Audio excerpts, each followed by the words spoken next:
Selanjutnya, Sospek MBKM 2022 merupakan sebuah rangkaian acara untuk mensosialisasikan informasi mengenai kegiatan-kegiatan MBKM, yaitu Merdeka Belajar Kampus Merdeka kepada teman-teman mahasiswa jenjang sarjana.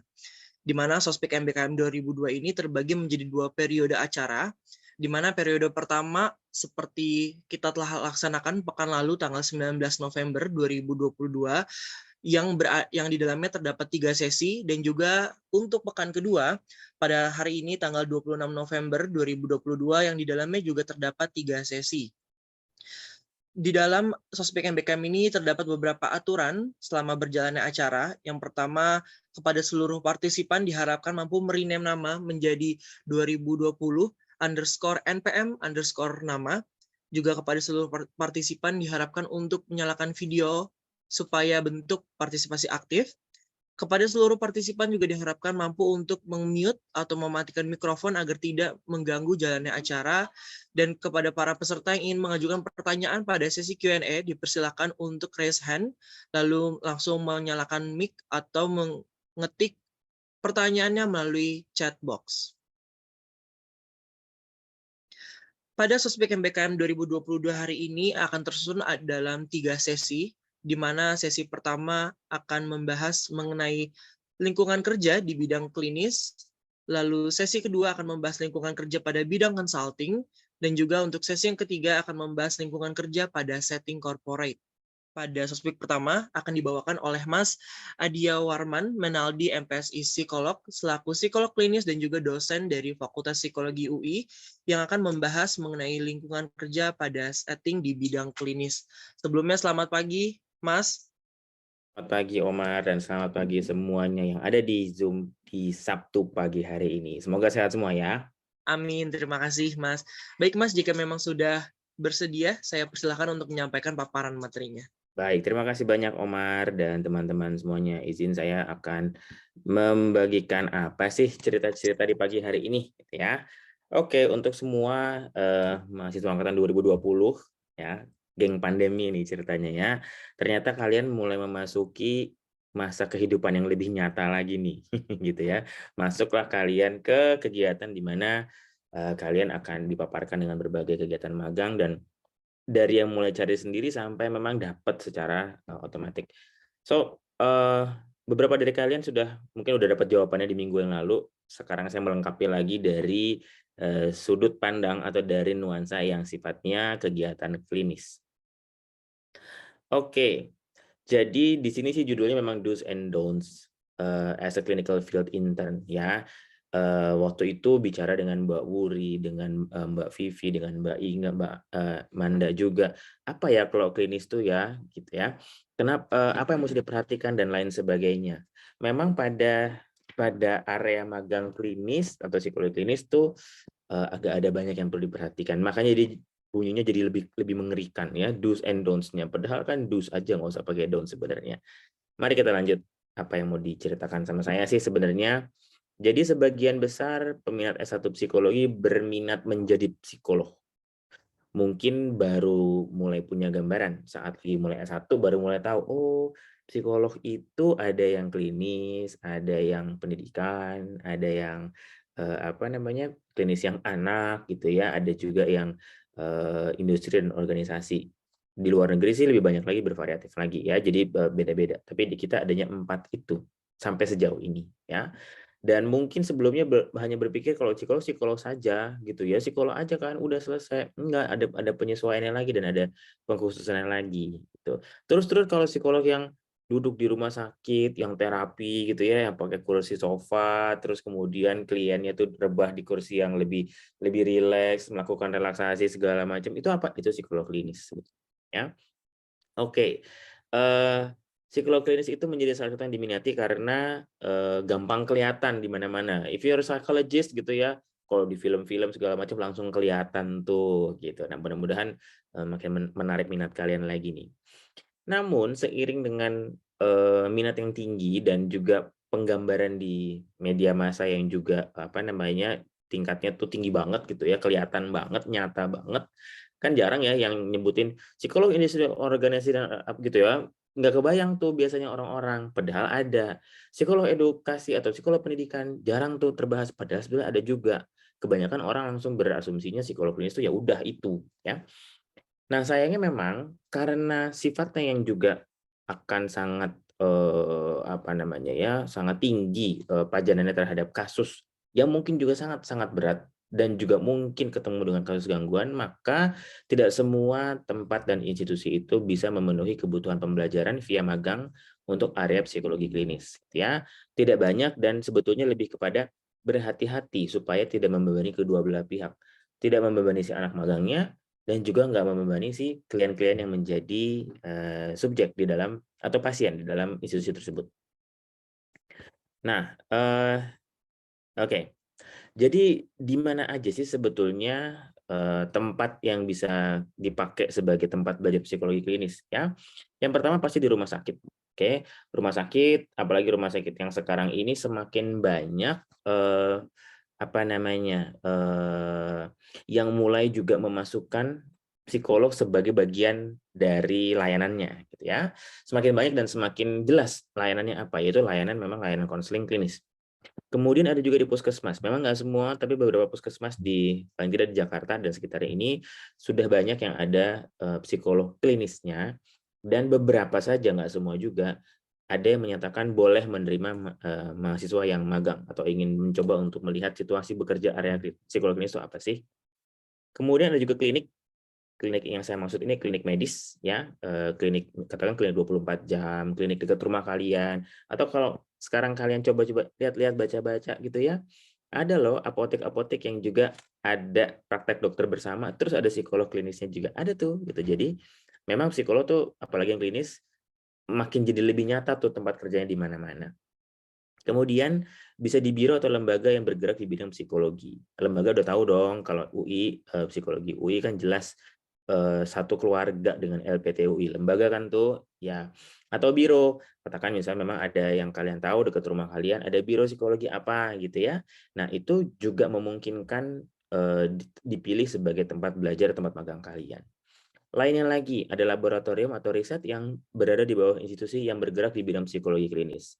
Dengan ternyata pandemi kemarin mendorong kita semua jadi lebih banyak bergerak pada, arena online, maka semakin banyak juga ternyata, lab gitu ya, atau organisasi gitu ya, atau, biro yang apa namanya, membuka sosial medianya. Kalian bisa tuh kontak-kontak, atau dengerin apa namanya ya, paparan mereka yang menurut kalian ini sesuai nih dengan yang aku mau nih gitu. Nah, boleh kalian tanya, menerima nggak mahasiswa magang di situ gitu ya. Nah, berikutnya di bawah kalau kalian lihat saya tulis kecil banget LSM tanda tanya catatan khusus. Nah, LSM sebetulnya salah satu institusi yang, apa namanya ya, bisa menjadi tempat belajar klinis karena paparan dengan kasus klinisnya banyak. Tapi LSM biasanya tidak terlalu mengedepankan kompetensinya apa. Jadi nggak terlalu peduli dengan kalian punyanya apa, bisanya apa, bolehnya apa.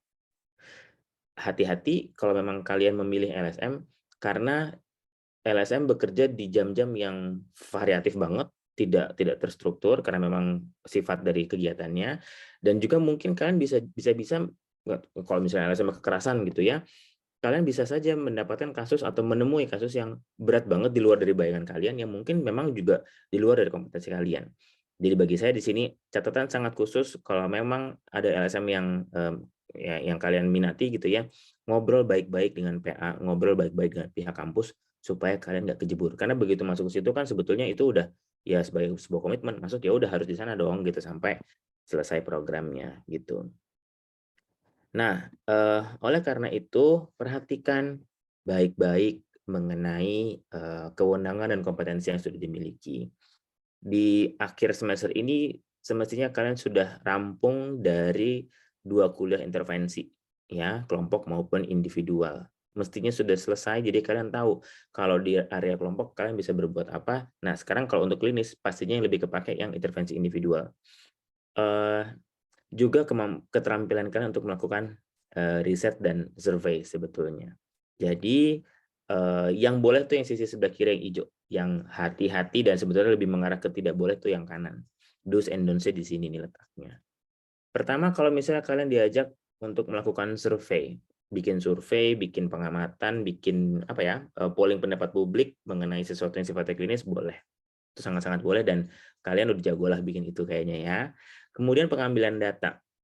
Pengambilan data itu kan macam-macam ya, di bawahnya ditulis tuh ada wawancara, ada observasi. Mestinya kalian juga masih ingat di kepala bahwa ada pengambilan data yang sifatnya direct maupun indirect. Ada direct, kalian yang berada sendiri di tempatnya, kalian melakukan wawancara, kalian observe, kalian rekam, kumpulin semua data yang bisa dilihat dari behavior si kliennya, gitu ya, atau behavior dari situasinya. Bisa jadi kelompok, tetap saja, bisa juga yang individual. Kemudian bisa juga yang indirect, jadi kalian menggunakan alat ukur, kuesioner gitu ya, atau kalian bertanya sama pihak keluarga, pihak sekolah, pihak tempat kerja dan lain sebagainya ya. Kemudian apalagi yang boleh? Menjadi asisten psikolog klinis, boleh tuh. Kalian boleh misalnya membantu melakukan perancangan intervensi. Kan lagi bikin nih MRPI ini gitu ya. Pasti ngerti dong step-stepnya apa aja. Ada need assessment-nya, kemudian mencari tahu data-data dari sekeliling si klien kita, kemudian mengetahui kira-kira intervensi apa yang pas buat gaya kayak gini. Nah, itu boleh tuh kalian lakukan. Kemudian persiapan logistik pemeriksaan. Katakan misalnya ada biro tempat kalian magang gitu ya, kemudian psikolognya akan melakukan sebuah pengambilan data massal, tes massal tuh misalnya gitu. Jadi boleh tuh kalian membantu menyiapkan tes apa aja yang diperlukan, kunci jawabannya apa saja gitu ya, merapikan logistiknya, ngumpulin di mana, tata caranya, mereka pakai pensil atau pakai apa gitu-gitu tuh. Nah, itu boleh tuh kalian lakukan. Rada-rada kayak asisten psikolog sebetulnya area kerjanya. Dan jangan lupa kalian juga sangat berwenang. Di sini sangat berwenang nih justru merancang konten edukasi atau penyuluhan. Dengan pembelajaran yang very digital 2,5 tahun kemarin ini, kayaknya sih ini bukan hal yang susah. Yang lebih menantang adalah konten edukasinya benar atau enggak. Nah, itu tuh ya. Sebagai anak UI sih, saya curiganya kalian benar bikinnya. Tapi sebagai anak muda, saya juga boleh curiga. Jangan-jangan kalian pengen cepet aja, hati-hati atau nyontek. Jangan sampai. Memang udah banyak banget konten edukasi, konten penyuluhan di berbagai platform media sosial, gampang nemuinnya gitu ya. Tapi bukan berarti yang udah ada itu benar.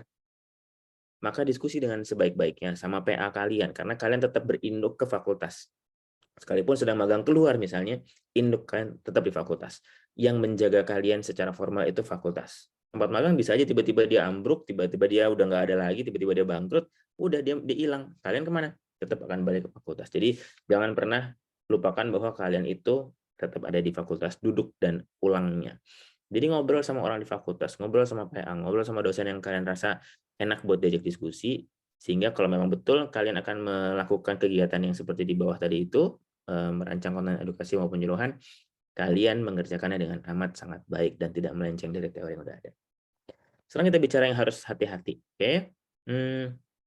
Sampai sejauh ini belum ada perubahan, maka untuk lulusan S1, bahkan lulusan S1 bukan kalian ya, kalian masih dikit lagi lulus, tapi buat lulusan S1 itu saja masih belum boleh melakukan penegakan diagnosis. Ulang ya, belum boleh melakukan penegakan diagnosis.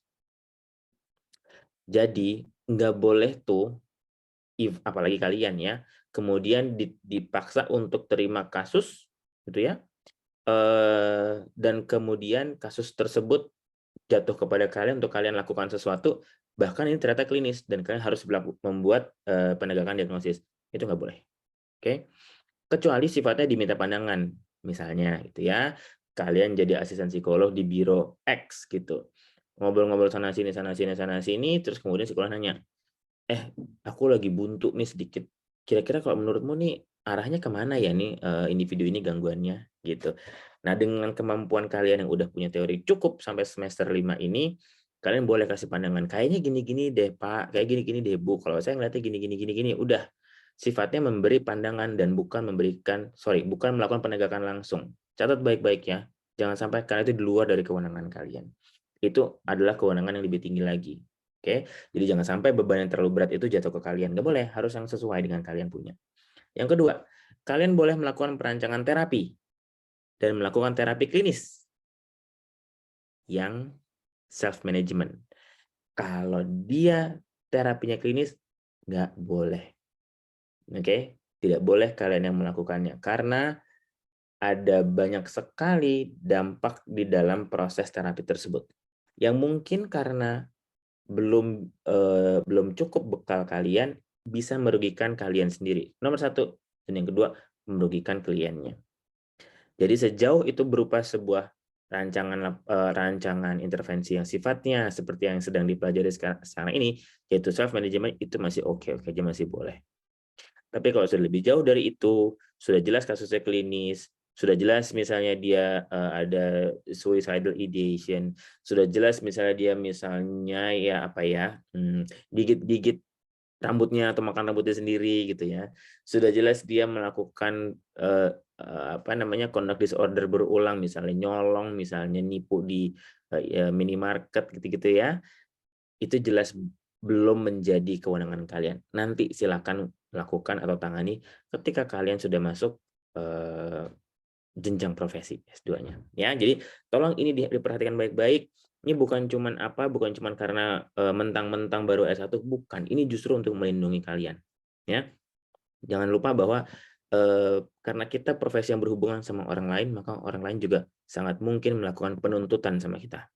Jadi jangan sampai karena kalian belum cukup punya modalnya, and then kalian pikir boleh dah digini aja deh, ternyata dia rugi, dia menuntut. Nah, siapa yang mau coba untuk menghandle tuntutan itu? Jangan sampai. Ya, memang kasusnya sangat sedikit, tapi siapa yang tahu? Maka oleh karena itu jangan sampai kalian kusut atau jangan sampai kalian terlibat dalam kesulitan yang sebetulnya kita bisa cegah sejak awal, ya. Maka pastikan tugas magang jelas tidak berbenturan dengan kaidah kewenangan, khususnya klinis. Lakukan komunikasi yang baik dengan penyedia program, kedepankan banyak bertanya dan diskusi. Ini yang juga perlu kalian kembangkan, banyak bertanya, banyak ngobrol. Jadi sekalipun misalnya kalian nanti misalnya magang klinis, terus kalian diminta untuk mengerjakan pekerjaan klinis, jangan buru-buru nolak. Ya, jangan, enggak, saya nggak mau gitu ya. Tapi ngomonglah dengan bahasa yang baik. Bu, maaf, boleh nggak saya ngobrol dulu gitu. Oke, boleh, oke. Begitu si ibunya siap, jadi Bu, gini, kewenangan saya itu belum sampai loh ke yang sini, sini, sini, sini, sini. Artinya kalau saya melakukan ini, saya melanggar nih Bu, gitu. Gimana ya kira-kira baiknya? Saya kan juga kepengen bantu Ibu, tapi rasanya kalau saya jadi melanggar, nggak benar juga nih Bu. Gimana baiknya untuk situasi ini? Hal-hal demikian. Jadi kedepankan dialog. Jangan buru-buru hilang, jangan buru-buru nggak tahu, jangan buru-buru nolak. No, that's not good gitu ya.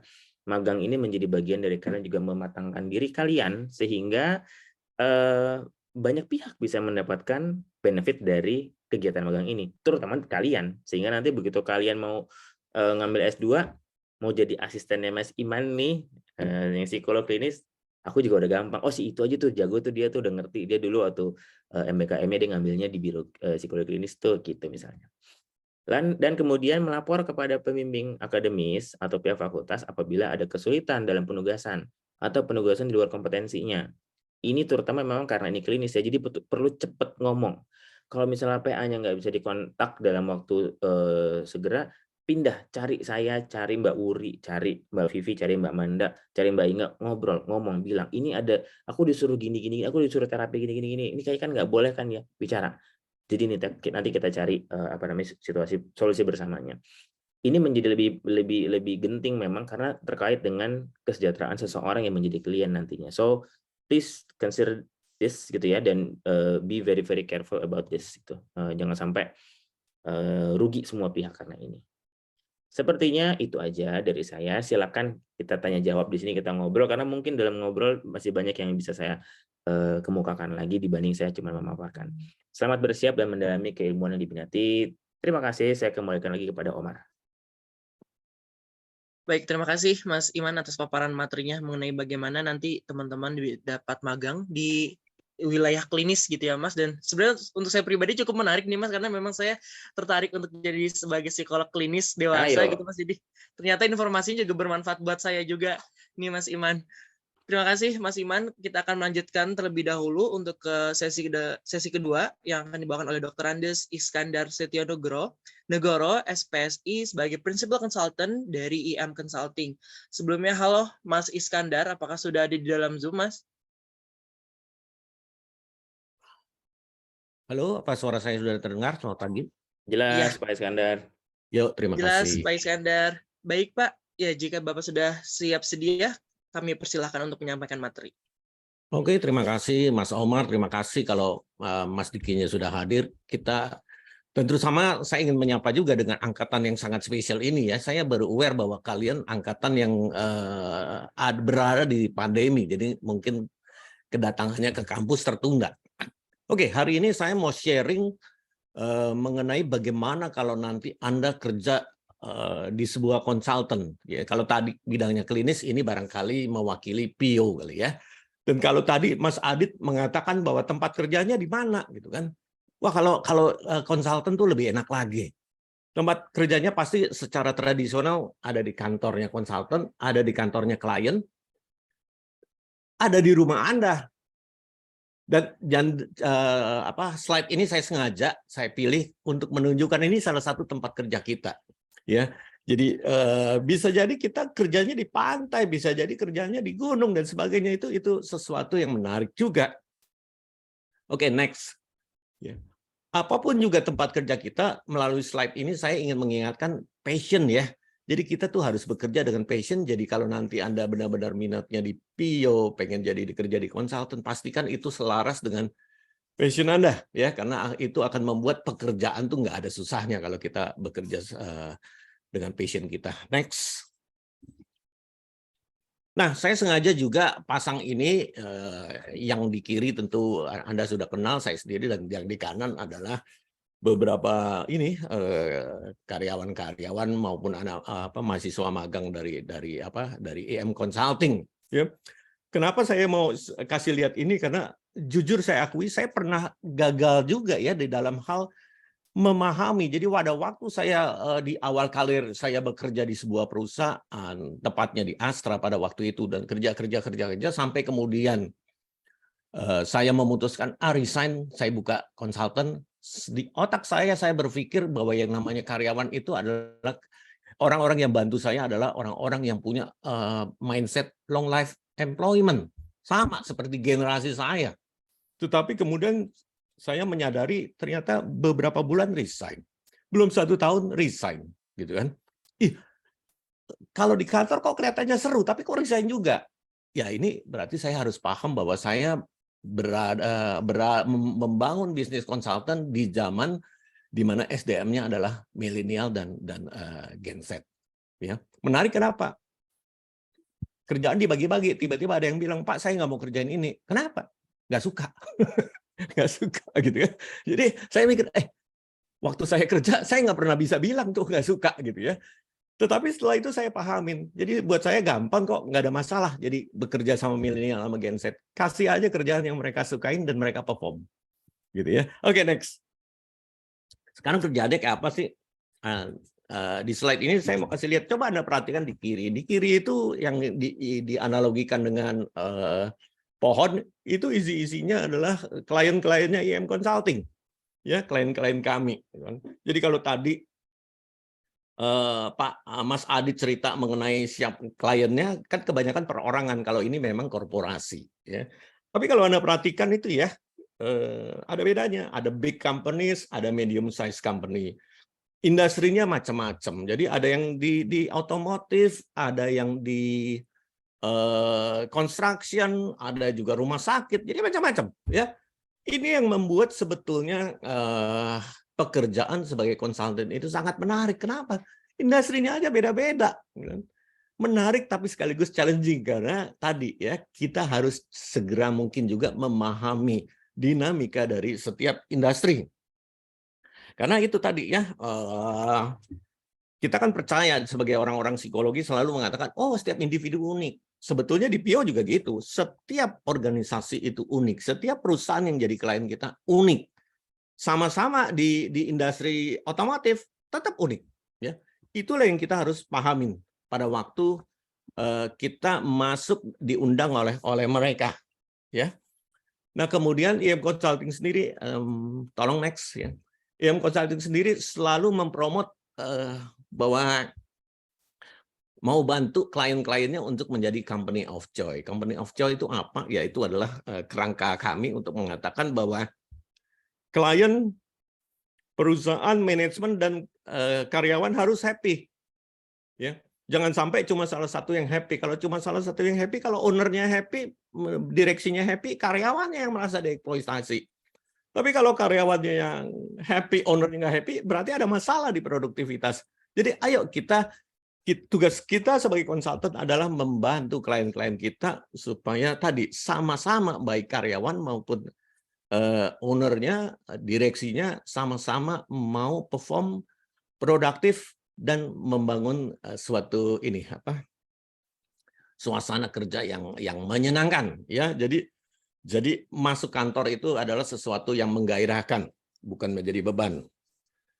Itu yang kami promote selalu ke klien-klien kami. Yuk next. Nah, kalau sekarang tanya gitu, kalau mau sukses kerja di konsultan apa sih? Ya itu tuh tadi ya.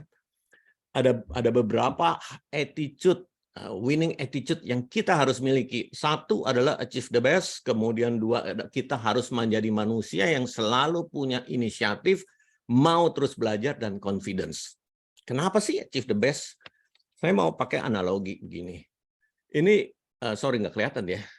Ini uang deh ya, 50.000. 50.000. Kalau kita pakai analogi gini deh, masak ya. Sebagian dari Anda pasti bisa masak, termasuk bikin nasi goreng katakanlah.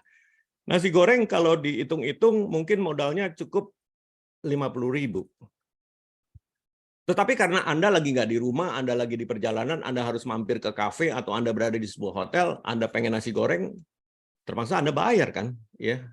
Mungkin bayarnya 100.000, mungkin juga 200.000, tergantung restorannya gimana, gitu kan. Sama, gitu ya.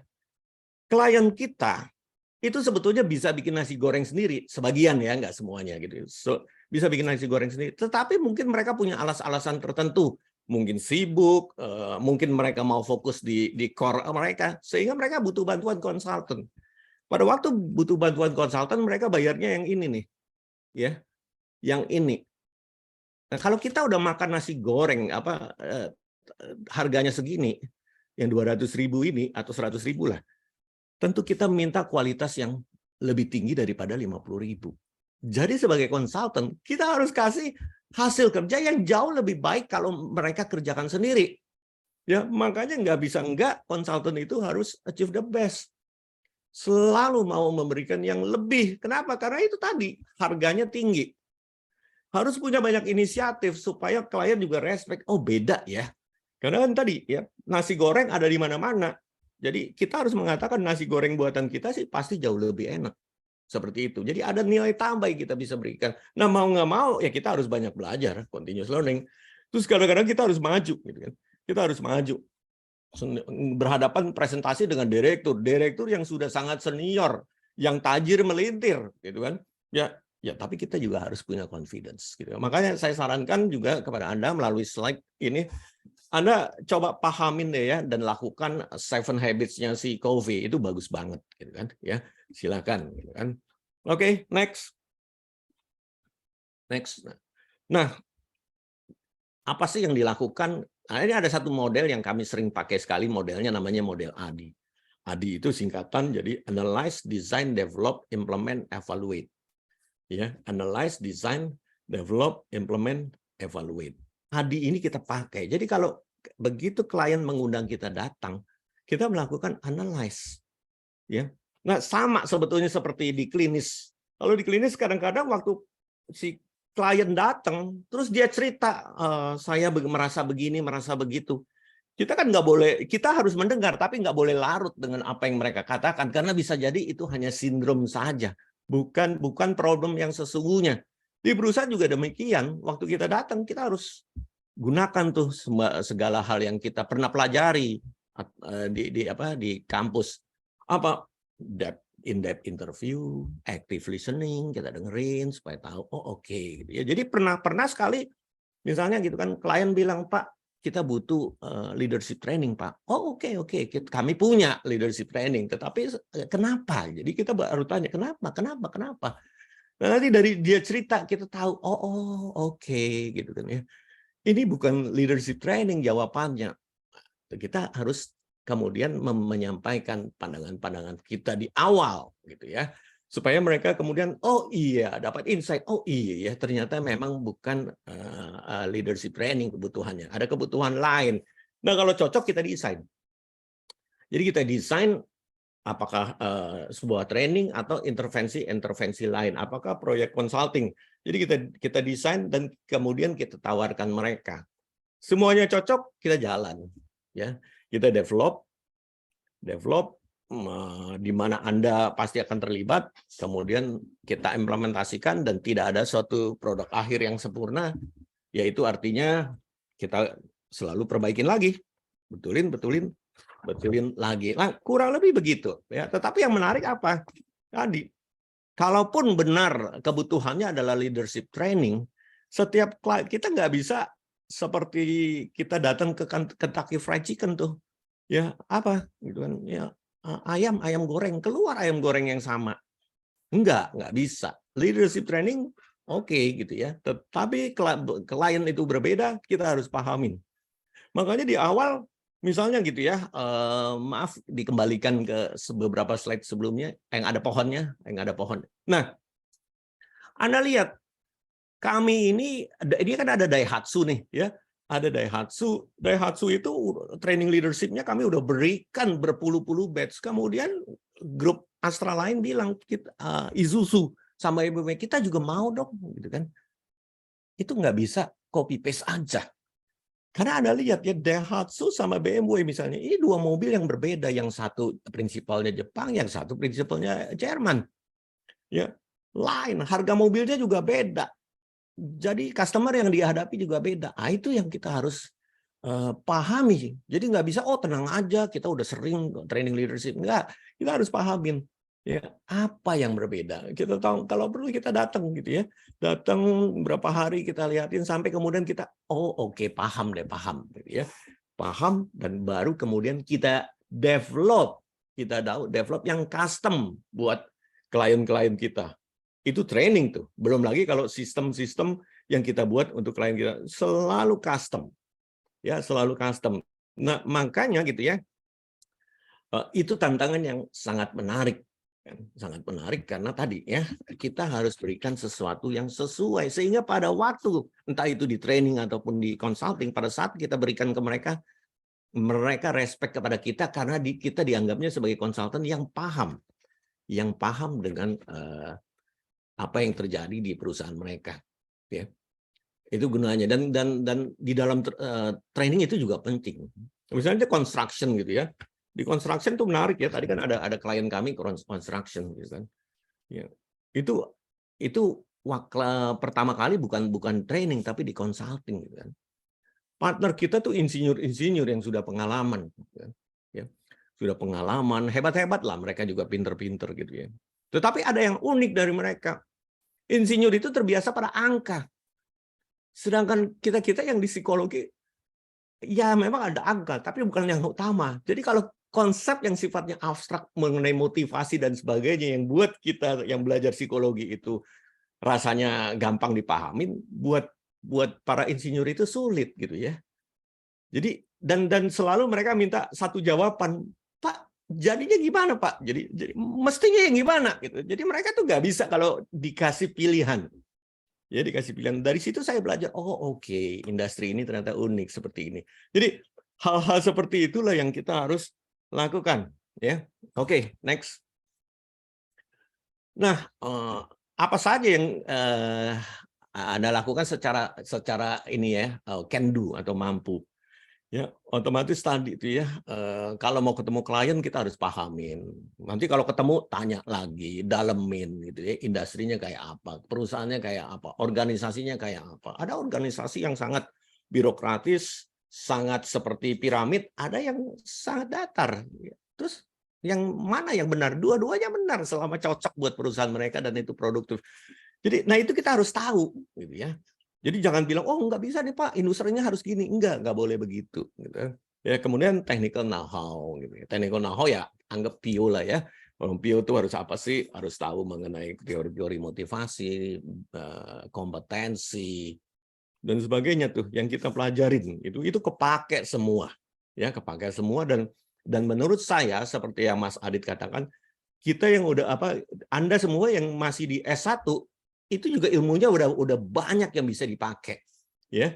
Nggak usah nunggu nanti S2. Tentu kalau S2 atau jurusan atau ya level berikutnya itu memang bagus gitu. Tapi yang S1 pun sudah banyak ilmu yang bisa dipakai. Terus juga nggak bisa kita harus punya kemampuan analisa yang bagus, ya. Karena ujungnya ketika semua data diberikan kepada kita, toh kita harus membuat suatu kesimpulan, kita harus membuat kayak klinis diagnosa, ya, kemudian saran-saran. Ya kalau analytical thinking kita nggak kuat, itu repot. Ya. Berikutnya adalah communication. Communication itu udah sama lah ya, seperti tadi di krisis itu sangat penting gitu ya. Kerjasama juga sangat penting.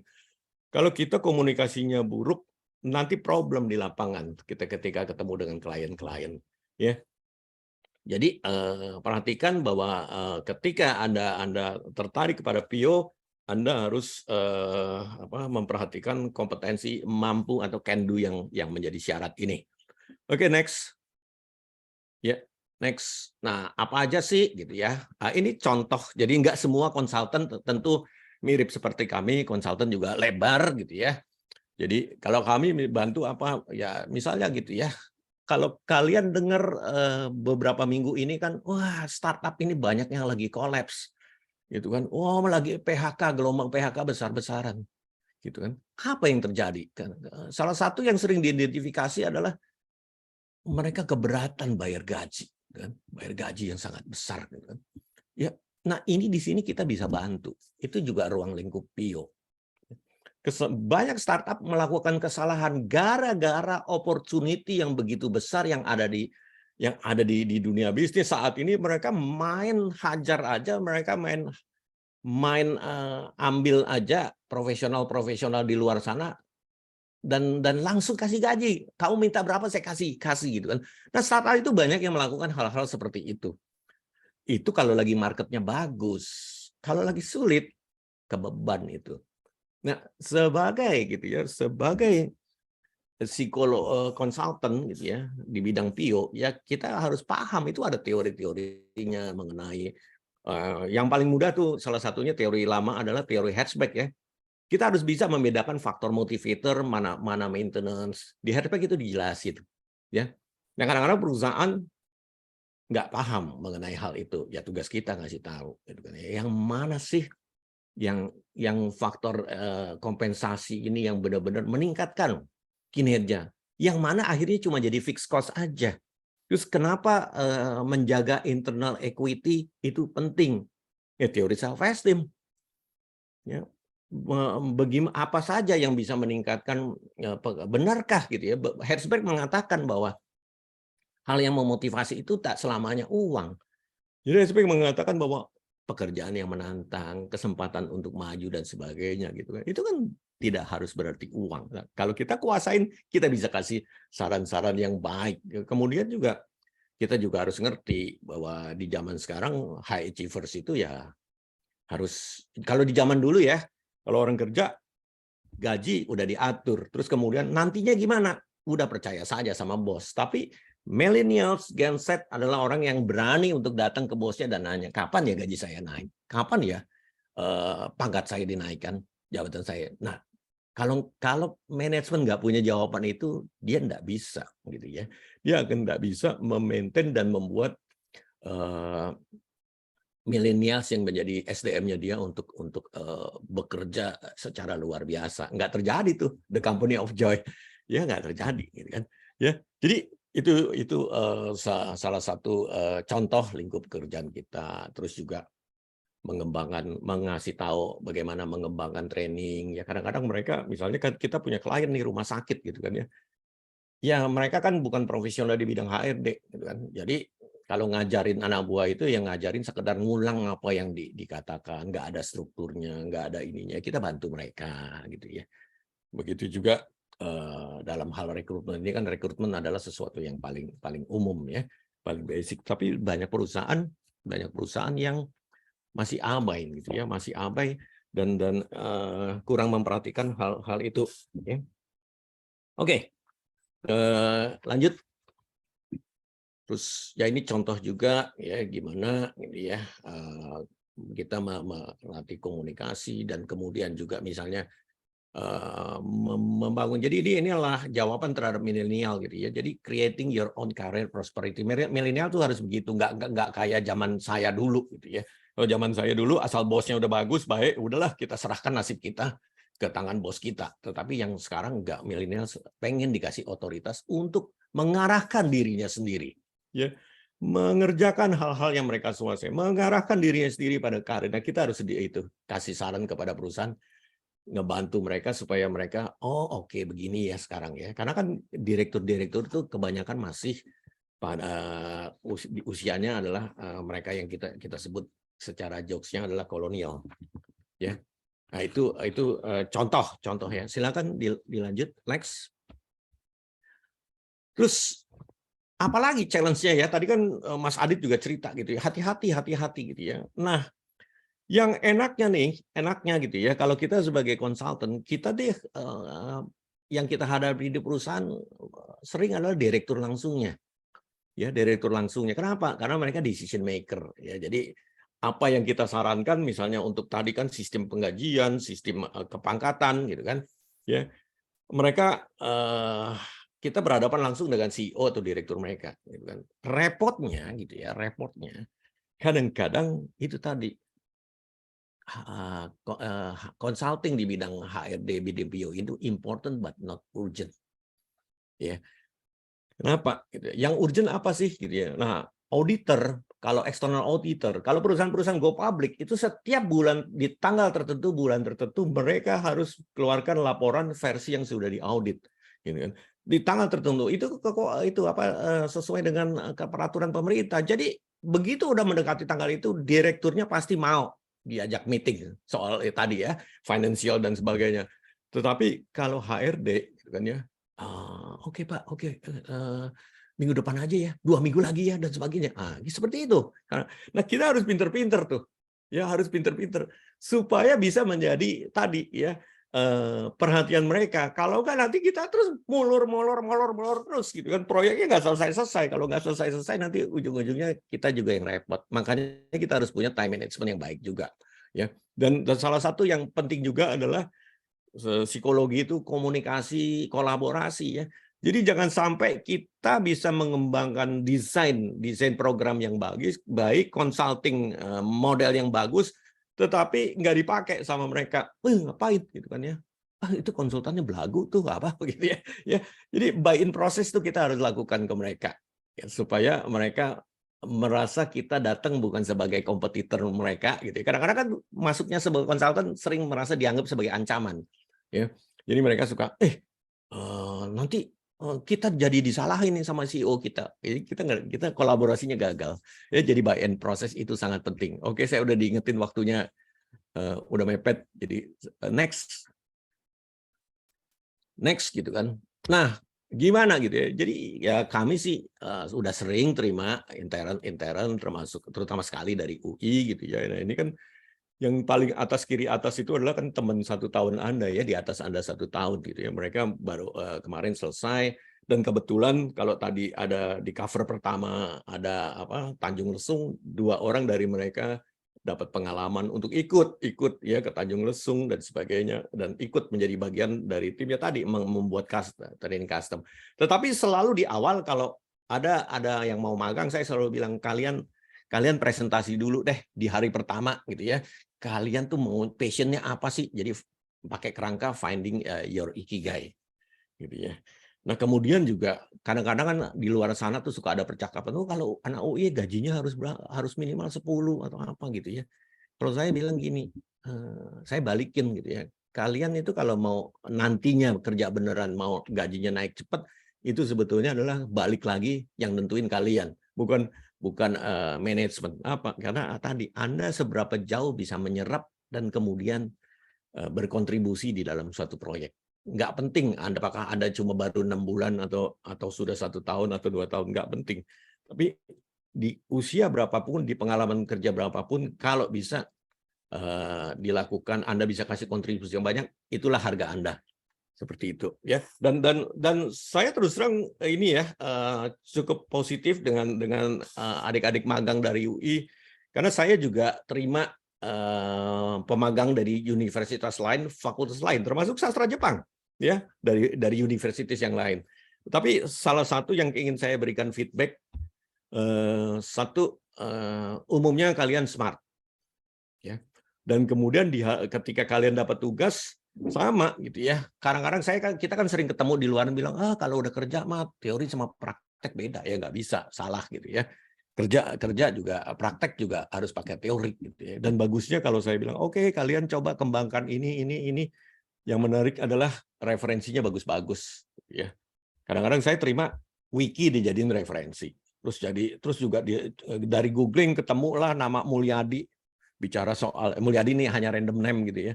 Bicara mengenai motivasi, terus saya tanya, siapa ya Mulyadi? Oh, ternyata itu adalah jadi mereka ngambil skripsi dari universitas yang namanya Mulyadi yang kuliah di universitas lain gitu ya, dan kebetulan waktu di googling muncul, saya bilang kalau Mulyadi aja nggak jelas kok kalian kutip gitu kan ya.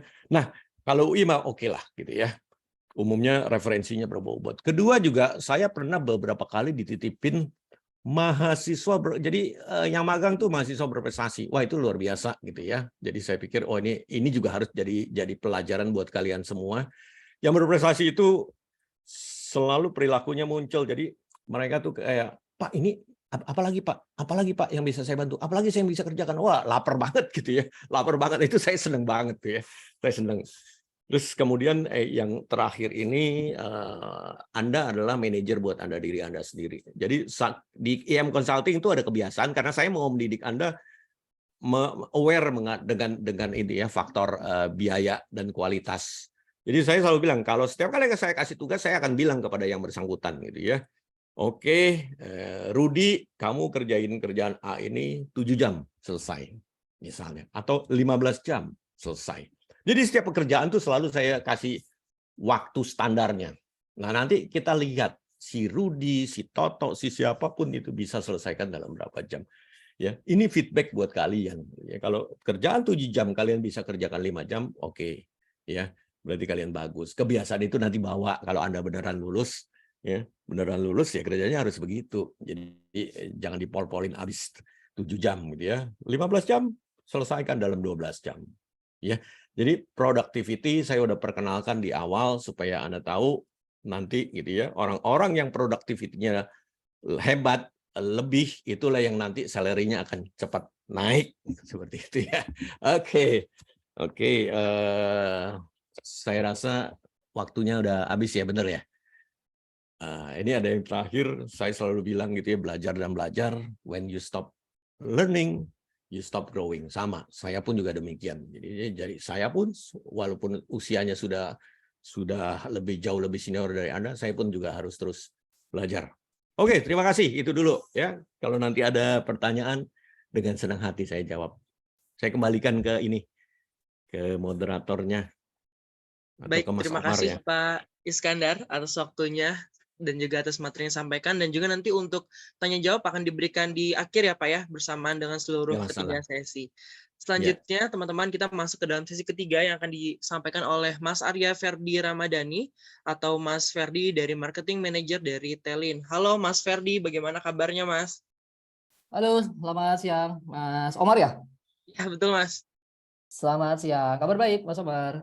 Baik Mas, sebelumnya yang di Sospik tahun lalu ya Mas ya, mengisi juga ya Mas? Kayaknya tahun lalu apa? Ya. Saya tahun lalu jadi pesertanya Mas. Wow, ya apa sih? Iya ya Mas, kayaknya sih ya. Oke, baik Mas Ferdi, jika memang sudah siap kami persilakan Mas. Baik, makasih Mas Omar ya. Izin saya buka ya. Bismillahirrahmanirrahim. Assalamualaikum warahmatullahi wabarakatuh. Selamat pagi teman-teman semua. Ini kalau mau cek ini kan banyak yang off cam ya, bukan banyak yang off cam, hampir off cam semua kecuali saya, Mas Omar sama Bang Iskandar. Selamat siang juga Bang Iskandar, salam kenal. Terima kasih untuk waktunya Bang. Mungkin kalau saya bilang semangat pagi boleh dijawab pagi di chat box ya. Jadi saya tahu teman-teman masih tetap memperhatikan ya. Semangat pagi semuanya. Pagi banyak banget. Terima kasih. Jadi masih eksis ya. Oke, thank you untuk waktunya. Mungkin tadi kurang lebih sudah banyak yang di cover sama Bang Iskandar. Mungkin jadi memudahkan sekali bagi saya untuk sharing. Makasih juga untuk Mas Iman. Juga saya lihat sini ada Mbak Inga juga dari perwakilan dari fakultas. Thank you untuk undangannya gitu ya. Jadi mudah-mudahan untuk 20 sampai 30 menit ke depan saya bisa sharing mungkin dari point of view yang berbeda. Kebetulan kalau Bang Iskandar mungkin datang dari consulting, saya datang dari corporate gitu ya. Meskipun saya pernah di consulting, ternyata jiwa dan raga saya nggak cocok di consulting. Ternyata kita bisa diskusi lebih banyak ya. Nah, Bang Iskandar tahu betul lah beda banget antara di consulting sama di corporate gitu ya. Untuk cara bekerjanya gitu ya, cara mindsetnya dan seterusnya. Saya izin share screen Mas Omar ya. Baik Mas, silakan. Alright, sudah kelihatan kah? Ya, aman Mas, terlihat. Oke, sebentar. Baik, teman-teman, jadi saya kasih judul Ultimate Internship Survival Kit 2022. Mudah-mudahan saya bisa kasih tips-tips praktis aja gitu ya, tidak banyak teori gitu ya, meskipun nanti mungkin ada beberapa riset yang saya tampilkan ke teman-teman, tapi lebih saya ingin memberikan suatu pengalaman saya sebagai orang yang menerima anak magang anak UI gitu ya, dan saya punya pengalaman bagaimana bekerja dengan teman-teman yang berasal dari UI yang magang di tempat saya gitu ya, di perusahaan saya. Awalnya kenalan dulu kali ya. Nama saya Arya Ferdi Ramadhani, bisa dipanggil Ferdi. Saya lulusan dari psikologi juga, sama kayak teman-teman nantinya S1 dan S2 gitu ya. Nggak jauh beda dengan Mas Iman, jadi mungkin udah kebayang angkatan saya di sekitar situlah ya. Kemudian saya sekarang di Iluni, saya wakil ketua dari Iluni Fakultas Psikologi UI. Welcome teman-teman, kalau nanti sudah lulus ingin bergabung dengan Iluni sangat terbuka sekali. Sebelumnya saya saya aktif di BEM, terakhir saya KBEM tahun 2000 KBEM hampir kesebut tahunnya. Tahun sekian gitu ya saya pernah menjadi jadi ketua BEM. Saya experience di Astra International di awal-awal karir saya, tapi sekarang saya bekerja di Telin. Nanti saya akan jelaskan setelah ini slide-nya. Kalau teman-teman mau berinteraksi, mau kontak lanjut dengan saya, bisa kontak LinkedIn saya di Arya Ferdi Ramadhani. Ya. Sedikit tentang Telin, teman-teman semua, untuk to put a context apa yang akan kita diskusikan pada hari ini. Telin itu adalah subsidiary dari Telkom Indonesia, ya. Jadi kalau misalkan teman-teman tahu ada perusahaan yang berasal dari luar negeri, misalkan kayak Unilever, Nestle gitu ya, yang punya representative office di Indonesia, di Singapura dan seterusnya, maka Telin kebalikannya. Justru HO-nya ini adalah Telkom, headquarter itu kita di Indonesia, dan kita punya company, punya subsidiaries itu around the globe, sekarang sekitar 15 negara ya, 15 lebih negara. Kita ada yang ada kantornya, ada juga yang hanya sales representatifnya saja gitu. Nah, produknya sendiri mungkin kalau untuk dipahami, bahkan saya sekarang sudah lebih dari 6 tahun kerja di sini, masih banyak belajar gitu ya tentang produk-produk yang dijual oleh perusahaan saya, Telin. Jadi ada connectivity, ada cloud, security, yang most likely berhubung dengan digital service atau digital product. Saya memulai karir saya di Human Capital. Lulus saya masuk ke Human Capital. Saya sudah hampir 15 tahun berkarir di corporate life.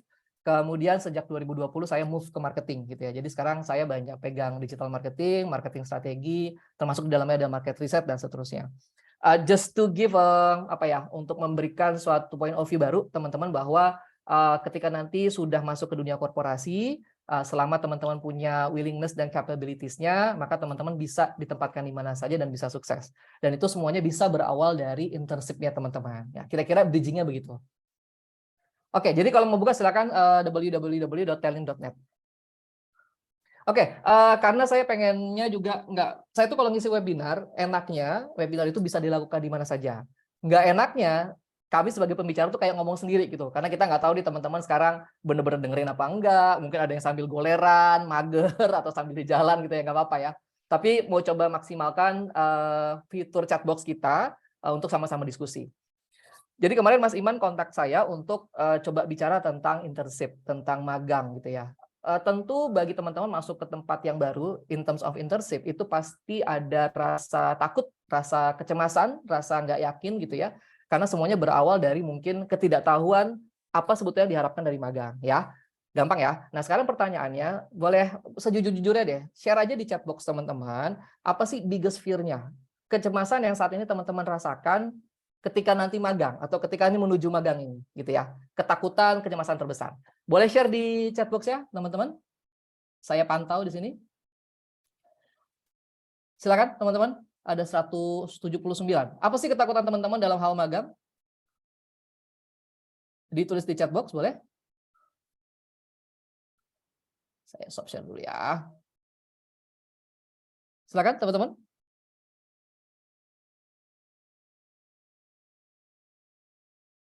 Oke, takut nggak dapat tempat magangnya Mas. Iya, iya. Oh ya itu betul, itu bisa juga sih takut nggak dapat tempat magangnya. Takut nggak bisa adaptasi, takut nggak dapat magang, takut waktu luang kalau masih belum punya pengalaman. Oke, thank you Mbak Alfreza Zalfai. Takut kontribusi saya nggak sesuai dengan harapan. Dimarahin atasan. Ya, itu salah satu resikonya teman-teman ya. Jadi dimarahin sama atasan, ditegur gitu ya. Itu bagian dari suatu organisasi deh.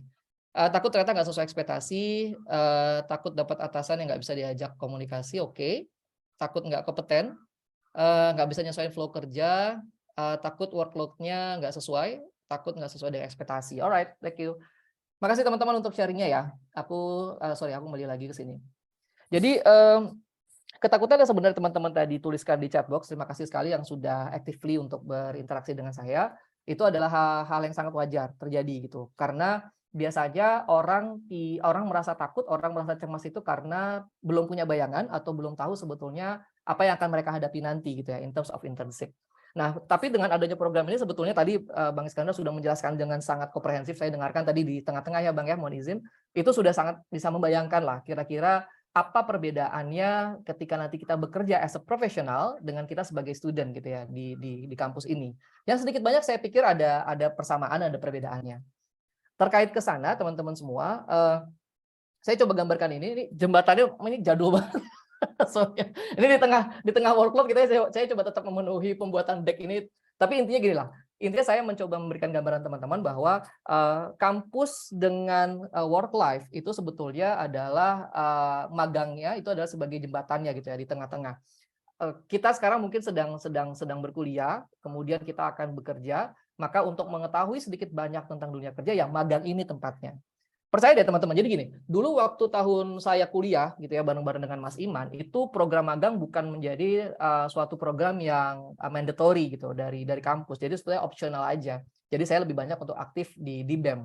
Jadi ketika saya masuk terjun ke dunia kerja gitu ya, masuk sebagai angkatan kerja, it's quite struggling buat saya. Karena ada perbedaan-perbedaan yang saya lihat, oh ini ternyata di kampus dulu saya nggak menghadapi ini gitu. Meskipun saya dulu saya bisa bilang diri saya sebagai seorang aktivis di kampus, tapi tetap saja ada perbedaan-perbedaan dan persamaan yang kita hadapi dari kampus dan dunia kerja. Saya kembali lagi ke chat box teman-teman semua ya. Meskipun mungkin teman-teman belum pernah magang ataupun profesional, tapi boleh nggak sharing di chat box? Menurut teman-teman, kita mulai dari persamaannya dulu. Kita mulai dengan persamaannya dulu. Apa sih menurut teman-teman persamaan antara berkuliah dengan di tempat kerja? Gampang ya? Persamaan antara berkuliah dengan di tempat kerja itu kira-kira apanya yang sama? Silakan teman-teman. Ada kerjasama, alright, oke. Ada tugasnya ya. Kalau kerja nggak dikasih tugas kayaknya enak ya Mbak ya. Lanjut terus, ayo. Apa aja teman-teman? Teman-teman bayangkan kuliah dengan bekerja. Entah itu di konsultan, itu nanti di corporate life gitu ya. Kira-kira apa saja kesamaannya? Ayo, dari 181 baru 2. Ada supervisor yang evaluasi, thank you. Dua-duanya isinya juga sama-sama belajar. Ada target yang harus dicapai, good. Terus, lanjut. Ayo, ada lagi teman-teman? Sama-sama harus disiplin dan on time, oke. Berarti kita profesional. Ada lagi teman-teman? Yang lain saya masih tunggu ya.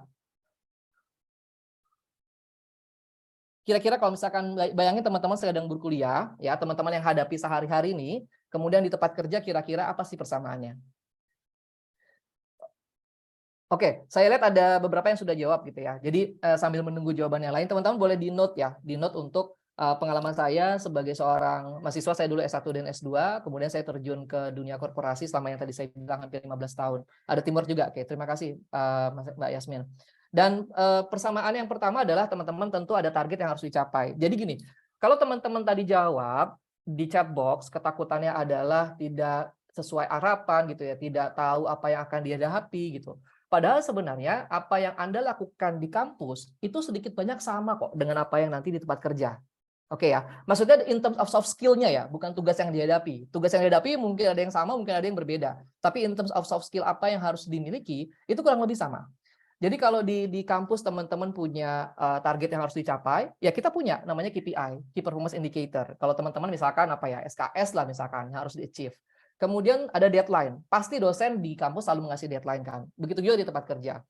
Berikutnya akan ketemu tantangan-tantangan baru dan juga menuntut teman-teman untuk mencari tahu. Sama kalau di kampus kan, dikasih tugas gitu ya. Kemudian sesuatu yang mungkin teman-teman harus googling, harus riset, ya sama aja di tempat kerja.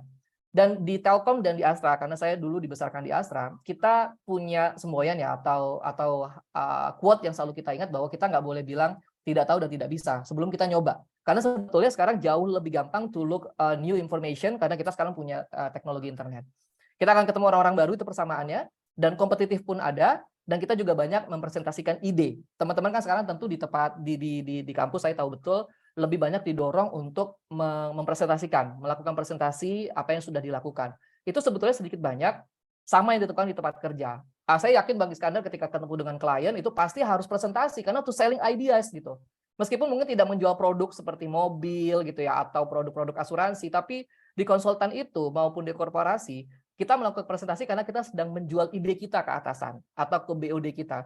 So sebetulnya apa yang teman-teman sudah sekarang lakukan nih di kampus gitu ya sedikit banyak itu akan dipakai kok di tempat kerja. Nah sekarang pertanyaannya perbedaan. Apa perbedaannya antara teman-teman di kampus dengan di tempat kerja? Ada yang tahu nggak? Kira-kira.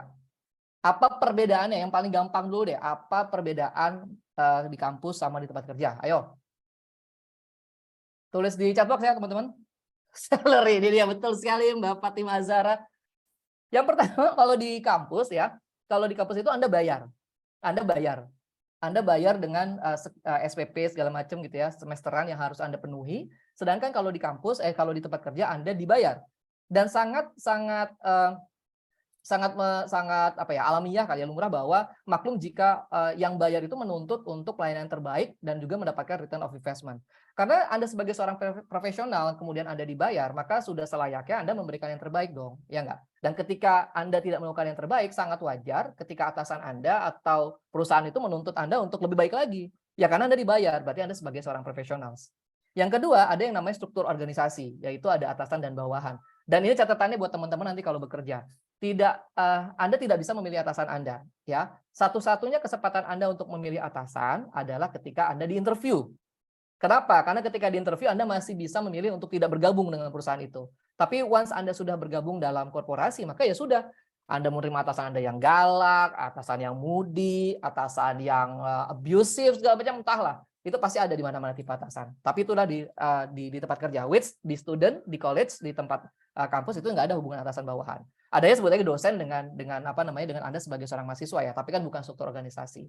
Yang berikutnya ada jenjang karir, ada kemungkinan Anda di layoff dan yang pasti ada tanggung jawab yang lebih besar. Jadi kurang lebih teman-teman semua saya kembali ke sini. Apa yang tadi saya sebutkan dari Anda di kampus sebetulnya Anda sudah melakukan banyak hal yang nanti di kampus akan digunakan ya. Semoga ini bisa sedikit meminimalisir rasa takut Anda. Karena kayaknya di kantor akan disuruh ini deh, di kantor akan disuruh itu deh. Ya pasti akan ada tugas-tugas yang diberikan kepada Anda. Dan karena Anda belum pernah mengalami, Anda sudah takut duluan bahwa Anda tidak bisa. Tapi nyatanya selama Anda sekarang entah 3-4 tahun Anda berkuliah, itu kan Anda terus-menerus dikasihkan tugas-tugas yang mungkin berat, bisa dibilang sangat berat gitu ya, dan Anda nggak tahu ini sebetulnya gimana cara ngerjainnya. Tapi toh Anda selesai juga gitu. Karena pada akhirnya Anda akan cari tahu. Ya sama sebetulnya yang di tempat kerja. Nah, magang ini teman-teman semua membantu Anda untuk di situ. Anda dibayar di magang ini kan setengah-setengah antara di kampus dengan di tempat kerja di corporate.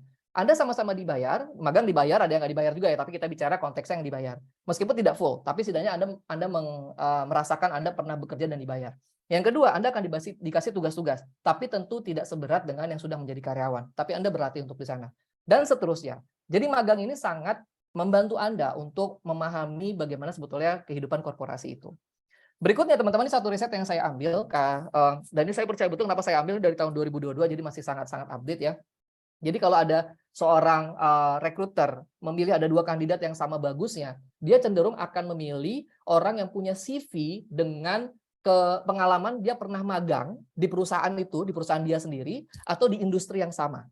Oke ya. Dan saya tuh di rekrutmen pernah hampir di Astra saya 3 tahun, di Telin sendiri saya 3 tahun juga, jadi 6 tahun lah saya direkrutasi dan ini saya percaya betul. Dan kemudian sekarang saya menjadi user gitu ya untuk menarik tim saya. Saya akan melihat apakah ini orang pertama aktif di organisasi atau tidak. Yang kedua apakah dia punya pengalaman magang atau tidak. Ini akan menjadi nilai plus. Pengalaman magangnya akan sangat lebih baik kalau dia berasal dari industri yang sama. Kalau saya digital telco. Kenapa? Karena sedikit banyak saya bisa melihat bahwa oke, ini orang punya pengalaman yang sedikit banyak membantu saya untuk tidak mengajarkan lagi terlalu banyak gitu. Karena dia sudah punya experience di situ. Nah, tips di sininya teman-teman, kalau memang sekarang sedang mencari tempat magang dan teman-teman sudah punya ketertarikan di industri tertentu, misalkan di e-commerce, misalkan di teknologi, farmasi, atau entah di healthcare atau bahkan di government, dan nanti Anda pengen berkarir di sana, mungkin magangnya bisa di-align-kan. Jika bisa ya, sehingga setidaknya Anda punya bayangan kurang lebih tantangan di sana seperti apa. Oke, lanjutin ya. Nah, ini saya langsung masuk ke tips-tipsnya untuk meminimalisir teman-teman semua. Jadi, yang pertama kalau nanti Anda magang gitu ya, saya sangat senang kalau saya ngobrol sama teman-teman magang dan dia sudah sedikit banyak tahu company. Jadi, pastikan kalau nanti teman-teman bergabung dalam suatu perusahaan ya, bukan hanya karena kewajiban ya, bukan hanya gugurin kewajiban dari kampus, tapi ada rasa ingin tahu gitu. Jadi kayak tadi saya kasih contoh, kalau nanti teman-teman mau magang di Telin di tempat saya, maka ketika nanti ketemu saya sedikit banyak, kalau saya tanya, talent itu apa? Bisnisnya apa? Industrinya apa? Teman-teman udah bisa jawab.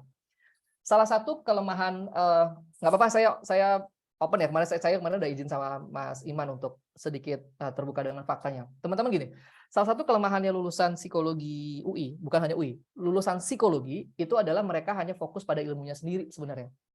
Tapi nggak ngerti tentang bisnis gitu.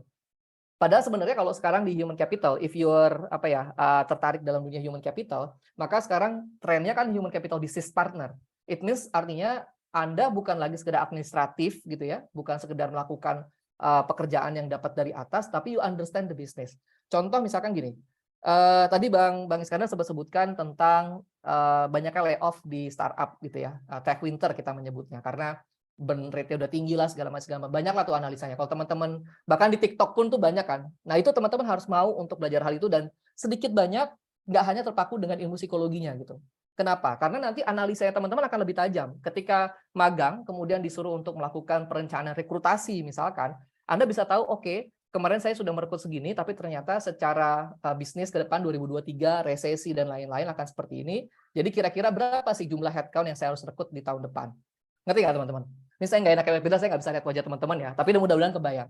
Jadi poinnya adalah lulusan psikologi itu sangat hebat dalam hal psikologiannya. Oke. Kemudian dalam hal creative thinking-nya, analytic thinking-nya oke. Tapi in terms of bisnisnya ini yang masih sangat kurang. Dan saya tahu betul, ketika saya bergabung pun saya juga seperti itu gitu. Karena saya terlalu bangga dengan hegemoni saya sebagai lulusan UI, apalagi dulu saya saya KBM gitu ya. Tapi ketika saya masuk ke suatu industri, saya bukan apa-apa gitu, because I do not understand the industry. Jadi saya nggak bisa nyambung kalau ngobrol sama teman-teman sales, sama teman-teman marketing yang mereka memang orang bisnis. Jadi itu pesan saya ya di waktu yang singkat ini. Ketika nanti dapat tempat magang, misalkan entah di tempat leasing, di insurance gitu ya, not only to understand about the company itself, apa produknya, bagaimana dia tren untuk ke depannya, pelajari laporan keuangannya misalkan, tapi juga secara makro dan secara vertikal industrinya, sebetulnya tren insurance itu kayak apa. Saya rasa itu akan menjadi nilai lebih untuk teman-teman ya, bukan hanya saat magang, tapi nanti ketika sudah bekerja. Termasuk di dalamnya teman-teman ya location-nya, sosial medianya apa, current trend di sana seperti apa. Tips yang pertama ya teman-teman ya. Yang kedua, knowing the people. Jadi tahu tentang culture di sana seperti apa. Dan saya kasih tips ke teman-teman karena kalau nanti sudah mulai working from office ya ketika magangnya, maka ini yang saya lakukan ketika saya baru bergabung dengan Telin. Semua orang yang pakai seragam Telin, ketika saya masuk ke lift, ketemu di kantin, saya senyum dan saya kasih salam gitu. Meskipun orang nanti pikir saya annoying lah, tapi anyway saya berusaha untuk membangun brand saya sebagai orang yang terbuka gitu ya. Dan ramah dengan orang lainnya. Kemudian yang kedua teman-teman gini, kalau teman-teman misalkan bergabung di startup, atau bergabung di korporasi lain gitu atau di government, itu pasti punya spesifik terms yang akan dipakai sehari-harinya. Dan ini mungkin akan sangat bagus ketika Anda sebelum magang atau pas saat magang Anda pasti belajar. Saya tadi sempat karena saya bukan dari startup gitu ya, tapi saya punya banyak teman di startup. Ada beberapa istilah yang di startup yang dipakai, misalkan town hall meeting gitu ya. Town hall meeting itu sebetulnya adalah pertemuan dengan jajaran manajemen untuk mendapatkan masukan dari karyawan-karyawan. Kemudian yang kedua daily stand up. Ini kalau teman-teman nggak tahu istilah daily stand up, dipikir akan disuruh berdiri seharian gitu daily stand up gitu. Padahal sebetulnya daily stand up itu kayak lo berdiri, kemudian 15 meeting setiap hari. Udah ini aja daily update aja. Hari ini mau ngerjain apa, kemarin mau ngerjakan apa dan seterusnya. Itu daily stand up. Ada juga huddle. Huddle itu ada weekly meeting. ada unicorn di Carcon yang mungkin teman-teman pernah dengar, ada burn rate, istilah Scrum, istilah Agile. Itu istilah-istilah mungkin yang tidak ear candy di teman-teman ketika di kampus, tapi nanti ketika di corporate atau di startup itu akan sangat didengar. Jadi di magang teman-teman pasti akan mendapatkan istilah-istilah yang seperti itu, yang oh ya ternyata gue baru tahu lah. Dan magang itu membantu karena once nanti teman-teman benar-benar bergabung sebagai karyawan di startup, lo udah nggak yang mulai dari nol gitu, udah benar-benar tahu apa sebetulnya istilah-istilah di sana. Oke. Kemudian ada juga company rules yang teman-teman harus pahami dan juga culture ya. Culture-nya gini teman-teman, ini punya cerita real nih. Jadi gini, dan kayaknya magang ini agak berguna nih. Ini anak-anak baru juga di tempat saya gitu kan. Karena di tempat saya itu ada orang expatnya, ada orang globalnya, ada orang domestiknya. Jadi saya minta dia untuk kirim email kan. Kirim email ke orang domestik gitu. And ketika saya cek, nama yang dikirim ini Bambang gitu ya. Dan kita pakai bahasa Inggris kan. Dan dia tuh ternyata emailnya benar-benar literally Dear Bambang, bla bla bla bla dan seterusnya gitu. Mungkin bagi orang ini biasa saja ya. Tapi perlu diingat bahwa kalau kita di domestik, maka sapaan dengan Pak Bu, apalagi yang lebih senior, itu masih hal yang sangat common.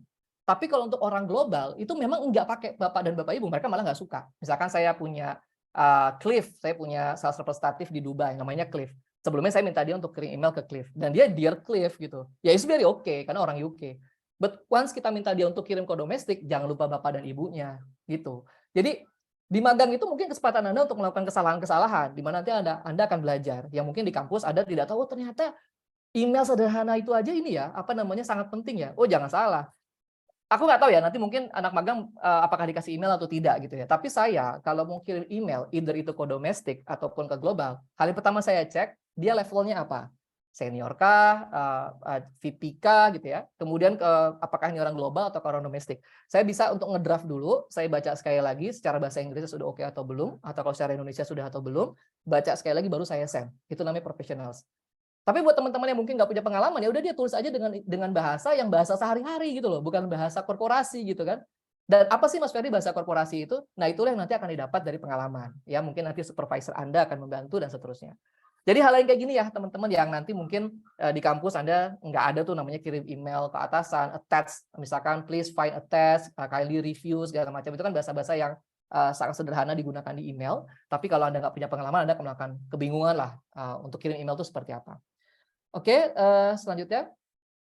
Yang ini sebetulnya buat teman-teman semua pasti juga sudah banyak dipesankan ya. Jadi once nanti teman-teman magang, maka empty your glass, gelas kosong gitu ya. Jadi pastikan bahwa teman-teman sudah siap untuk menerima hal-hal baru dan jangan defensif dulu, merasa paling tahu gitu ya. Karena gimana pun Anda sedang kulunungun ke suatu tempat baru, yang banyak teman-teman yang lebih senior sudah belasan tahun bahkan puluhan tahun. Jadi ya sudah diserap aja. Jadi magang ini dijadikan jadilah spons gitu teman-teman untuk banyak menyerap hal. Dan jangan takut untuk bertanya. Saya selalu bilang sama teman-teman yang magang, ayo bertanya, nggak apa-apa. Aku tahu betul, sadar betul bahwa teman-teman itu baru masuk ke sini, baru masuk ke dunia kerja. Jadi you should have many questions. Jadi sama sekali nggak apa-apa kalau mau bertanya. Dan rasanya kalau teman-teman digituin sama supervisor Anda atau user Anda, gunakan itu sebanyak-banyaknya.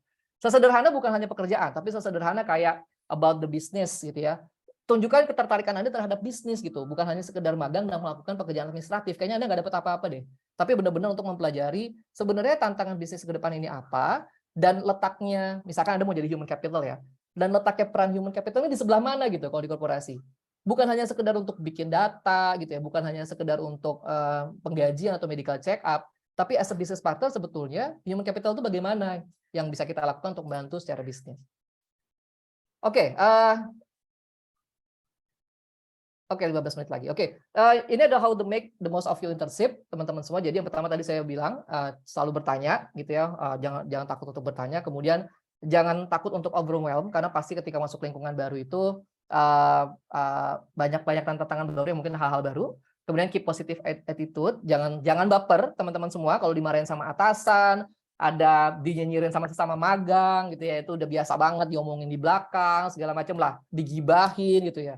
Kalau ada yang gibahin Anda, mungkin gibahin balik aja gitu. Gitu ya. Jangan take it personally, karena kalau teman-teman suka main TikTok gitu ya, atau di FYP suka muncul, kalau sudah ada atasan Anda yang bilang, ayo dong kerja, kita ini adalah keluarga, segera tinggalkan perusahaan itu. Karena tidak ada keluarga di perusahaan ya. Yang ada kita adalah rekan kerja yang profesional.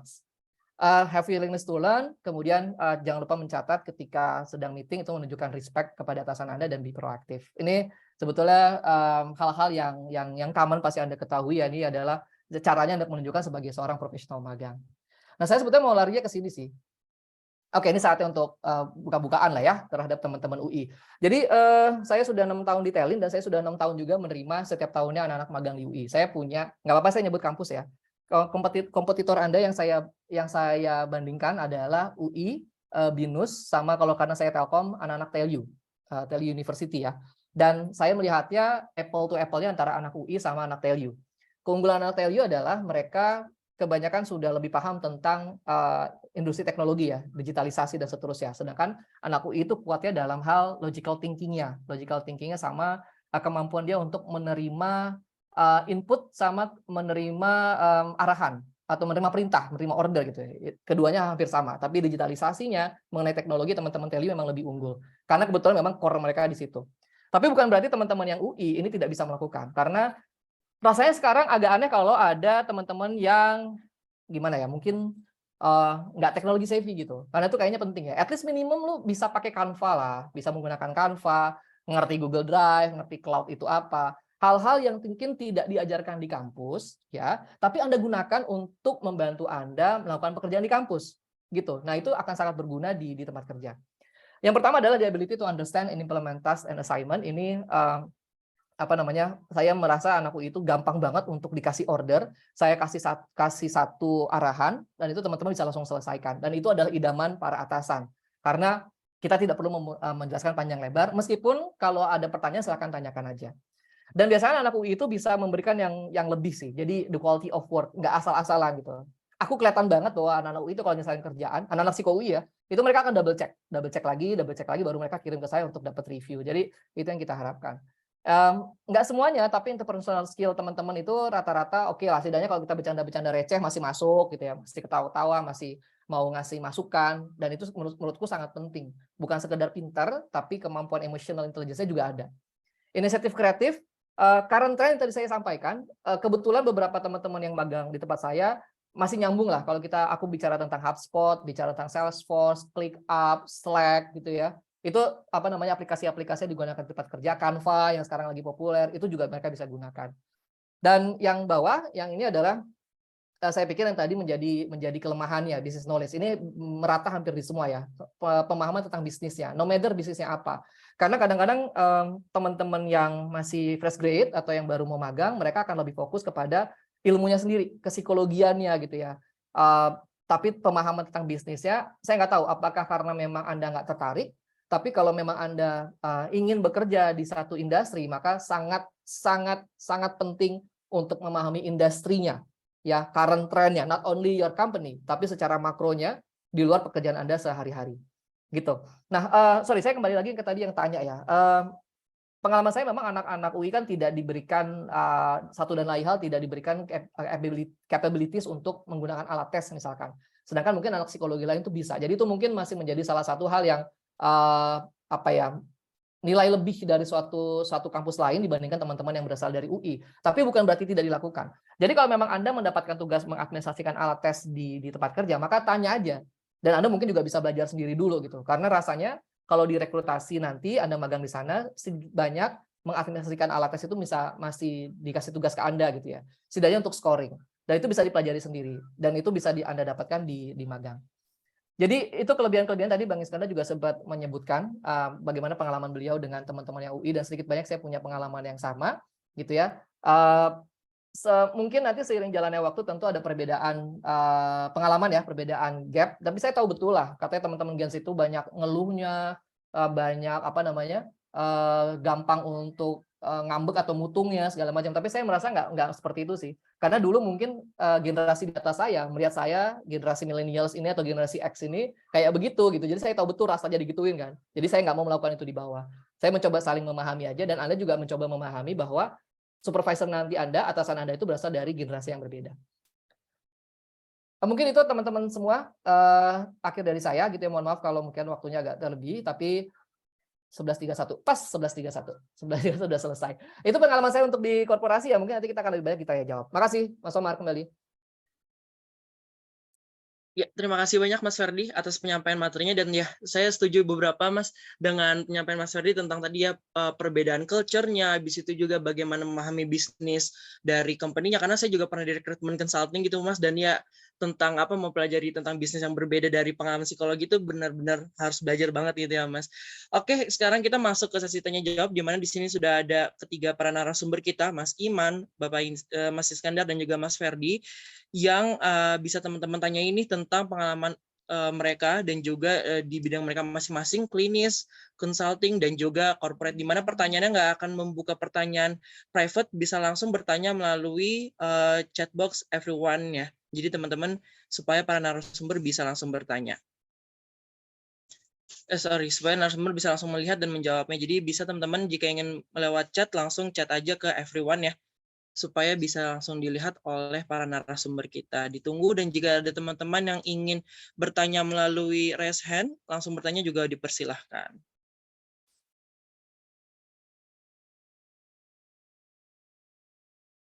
Oke, jadi masih tunggu teman-teman yang ingin bertanya langsung Tuh udah ada tuh saja. yang raise hand tuh.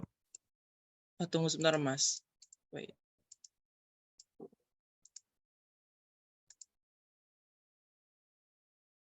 Oke, baik. Silakan aja langsung. Oke, terima kasih atas kesempatannya. Sebelumnya mohon maaf belum bisa on cam karena koneksinya agak kurang baik ya. Aku mau nanya terkait consulting, mungkin terutama untuk Pak Iskandar ya.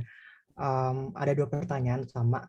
Yang pertama, untuk dari IM Consulting itu tuh sebenarnya intervensi seperti apa sih yang biasanya diberikan? Apakah kayak cuma di ranah pelatihan aja kah? Atau misalnya ada contoh-contoh intervensi yang biasanya diberikan kepada company yang jadi kliennya? Itu yang pertama, Pak. Yang kedua, sebenarnya apa sih yang membedakan firms Bapak nih, IM Consulting dengan kayak bigger management consulting gitu, Pak, yang biasanya mereka juga punya produk terkait ini kan, apa namanya, kayak workforce transformation kayak Deloitte atau PwC gitu. Kira-kira apa tuh Pak bedanya? Gitu. Mungkin dua itu aja Pak. Makasih. Oke, terima kasih juga. Saya langsung jawab ya. Atau kita tunggu pertanyaan lain? Boleh Pak, langsung dijawab saja. Iya. Langsung ya. Oke, Mas Zidan, terima kasih atas pertanyaannya. Intervensi apa aja selain training? Jadi tadi kan ada Mas Ferdi yang juga pengalaman di Astra ya. Jadi kalau di Astra itu misalnya sistem grading dia udah jelas. Ya. Bahkan sudah ada sebelum saya masuk gitu ya, bukan cuma pas Mas Ferdi masuk, tetapi di banyak perusahaan itu nggak ada gitu ya, ataupun kalau ada nggak jelas gitu ya, ini dari mana kok bisa ada grading seperti itu ya. Grading itu kan sistem kepangkatan ya, mirip lah kalau di ABRI, cuma kalau di ABRI kan sudah lebih baku, udah standar. Tapi di perusahaan sering nggak ada gitu ya. Terus sehingga ketika ini impact-nya kan kemana-mana, termasuk menetapkan gaji dan sebagainya gitu ya, standarisasi gaji dan sebagainya. Banyak perusahaan tuh nggak punya. Akibatnya makanya nanti di sana akan banyak job satisfaction-nya bermasalah gitu ya. Kenapa tadi gitu ya? Kok dia denger-denger gitu ya. Kalau sekarang kan, kalau zaman dulu bisa tuh ya, gaji itu konfidensial misalnya gitu ya. Udah semuanya nggak berani ngomong. Tapi zaman sekarang gaji itu terbuka sekali, dan kalau perusahaan nggak punya sistemnya itu repot gitu ya. Jadi itu yang kita bantu. Itu contohnya gitu ya. Atau mungkin tadi Mas Ferdi juga udah nyebut soal PI KPI gitu kan. Ya. Banyak perusahaan masih belum punya, itu bisa kita bantu gitu ya. Jadi kapan sih seorang karyawan dianggap bekerja baik, kasih kontribusi yang baik? Kan harus ada dasarnya gitu ya. Nah, PI KPI itu yang kita bisa bantu lakukan kepada klien-klien kita. Itu contoh-contoh beberapa intervensi. Termasuk juga Mas Ferdi tadi nyebut mengenai kultur perusahaan, gitu ya. Banyak perusahaan. Kalau Astra tuh udah jelas, ya. Secara berkebetulan kan kita gitu ya. Untung gitu ya. Masuk kulturnya sudah jelas. Tetapi di banyak perusahaan kulturnya itu masih dalam proses gitu kan ya. Dan perlu difasilitasi, perlu didorong untuk ada ya. Kadang-kadang mereka ngundang gitu ya, ngundang konsultan untuk melakukan. Terus bedanya apa gitu ya? Ya kalau PO dengan manajemen beda-beda tipis, tapi kalau Anda tadi sebut Deloitte-nya, Understood Consulting itu lebih kepada ininya nih ya. Ownership-nya dan sebagainya, ya itu beda memang gitu ya. Jadi salah satu beda tuh yang saya suka bilang masalah brand gitu ya. Ya, beberapa klien memang suka mencari perusahaan yang lebih besar, yang punya brand yang kuat, seperti tadi Anderson Consulting, Deloitte dan sebagainya gitu ya. Tetapi kalau di kami secara brand memang kalah kuat dengan mereka, tetapi yang menyenangkan adalah bahwa kita punya banyak room untuk mengembangkan berbagai hal ya. Jadi kerja tuh di konsultan, Anda bisa kerja di konsultan yang besar, banyak sudah standar, banyak sudah baku produknya. Tetapi kalau di konsultan yang seperti IM Consulting itu, makanya di salah satu slide tuh saya tulis boutique consultant gitu ya. Kalau boutique consultant itu adalah kita benar-benar customize, ya, customize dengan kebutuhan mereka. Kurang lebih begitu. Mas Zidan, silakan kalau ada pertanyaan lanjutan. Makasih Pak. Jadi kalau boleh aku simpulin, terkait intervensi itu bisa mengarah ke sistemnya ya. Tadi misalnya KPI, terus habis itu budaya dan juga grading system. Terus kalau misalnya yang membedakan dengan bigger management consulting itu sebenarnya dari brand, dan kalau IM Consulting tuh lebih personalized gitu ya ke kebutuhan masing-masing company gitu ya Pak. Iya, jadi kalau customize tuh misalnya kalau tadi saya kasih analogi kalau kita beli ayam di Kentucky ya udah standar gitu. Anda nggak bisa bilang minta ayamnya digorengnya gimana dan sebagainya. Tapi kalau Anda ke restoran tertentu, Anda boleh selera Anda boleh Anda masukkan gitu. Saya minta nanti cabenya diginiin dan sebagainya gitu ya. Nah itu ciri khas dari IM Consulting. Ya, boutique consultant. Oke Pak, sangat menjawab. Terima kasih banyak. Yuk sama-sama. Baik, boleh dilanjutkan kepada teman-teman yang masih ingin bertanya melalui room chat yang ada di bawah atau langsung raise hand untuk menyalakan mikrofonnya, dipersilahkan. Masih ditunggu, teman-teman. Untuk yang ingin bertanya melalui chat, bisa langsung chat to everyone supaya para narasumber kita bisa dapat membacanya.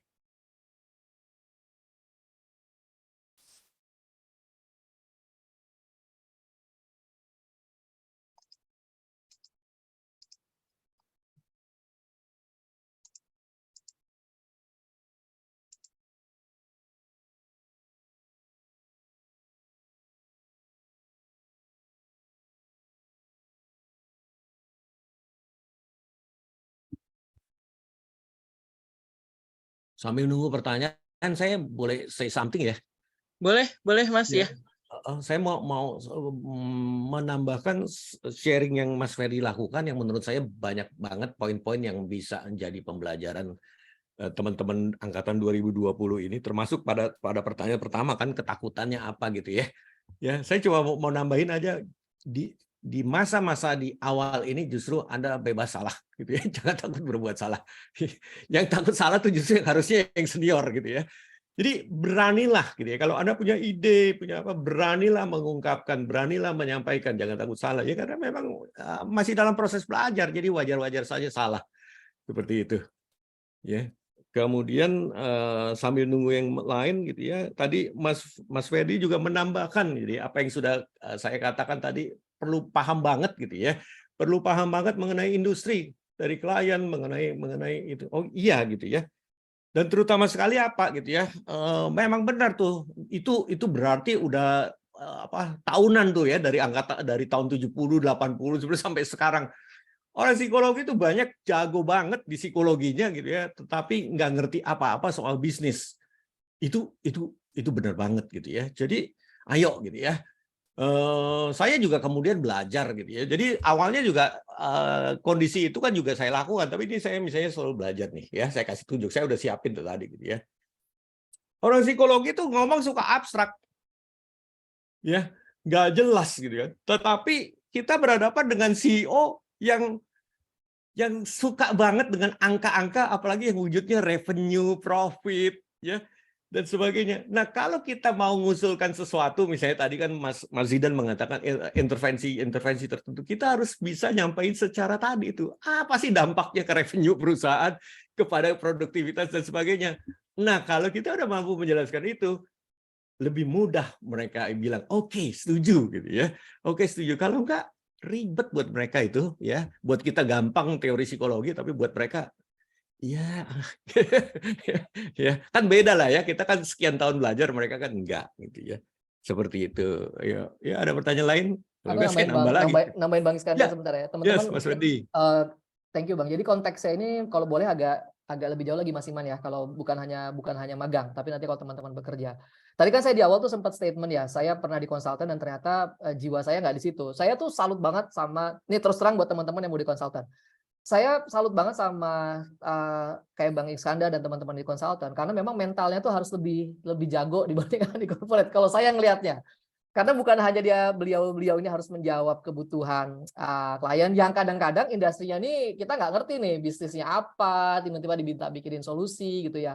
Yang kedua, apalagi kalau bukan komplain dari customer kan, udah kita bayar, wah hasilnya gini-gini aja, wah itu kalau baper udah dari dulu-dulu kali kita ninggalin konsultan. Sedangkan kalau di corporate sebaliknya, corporate itu yang dengan tanda petik yang nyuruh-nyuruh Bang Iskandar, yang Bang jangan gitu, Bang jangan gini gitu ya, meskipun mungkin lebih senior. Setelah saya masuk konsultan, oh kayaknya saya di corporate aja lah. Saya belum punya cukup mental gitu ya untuk di consulting.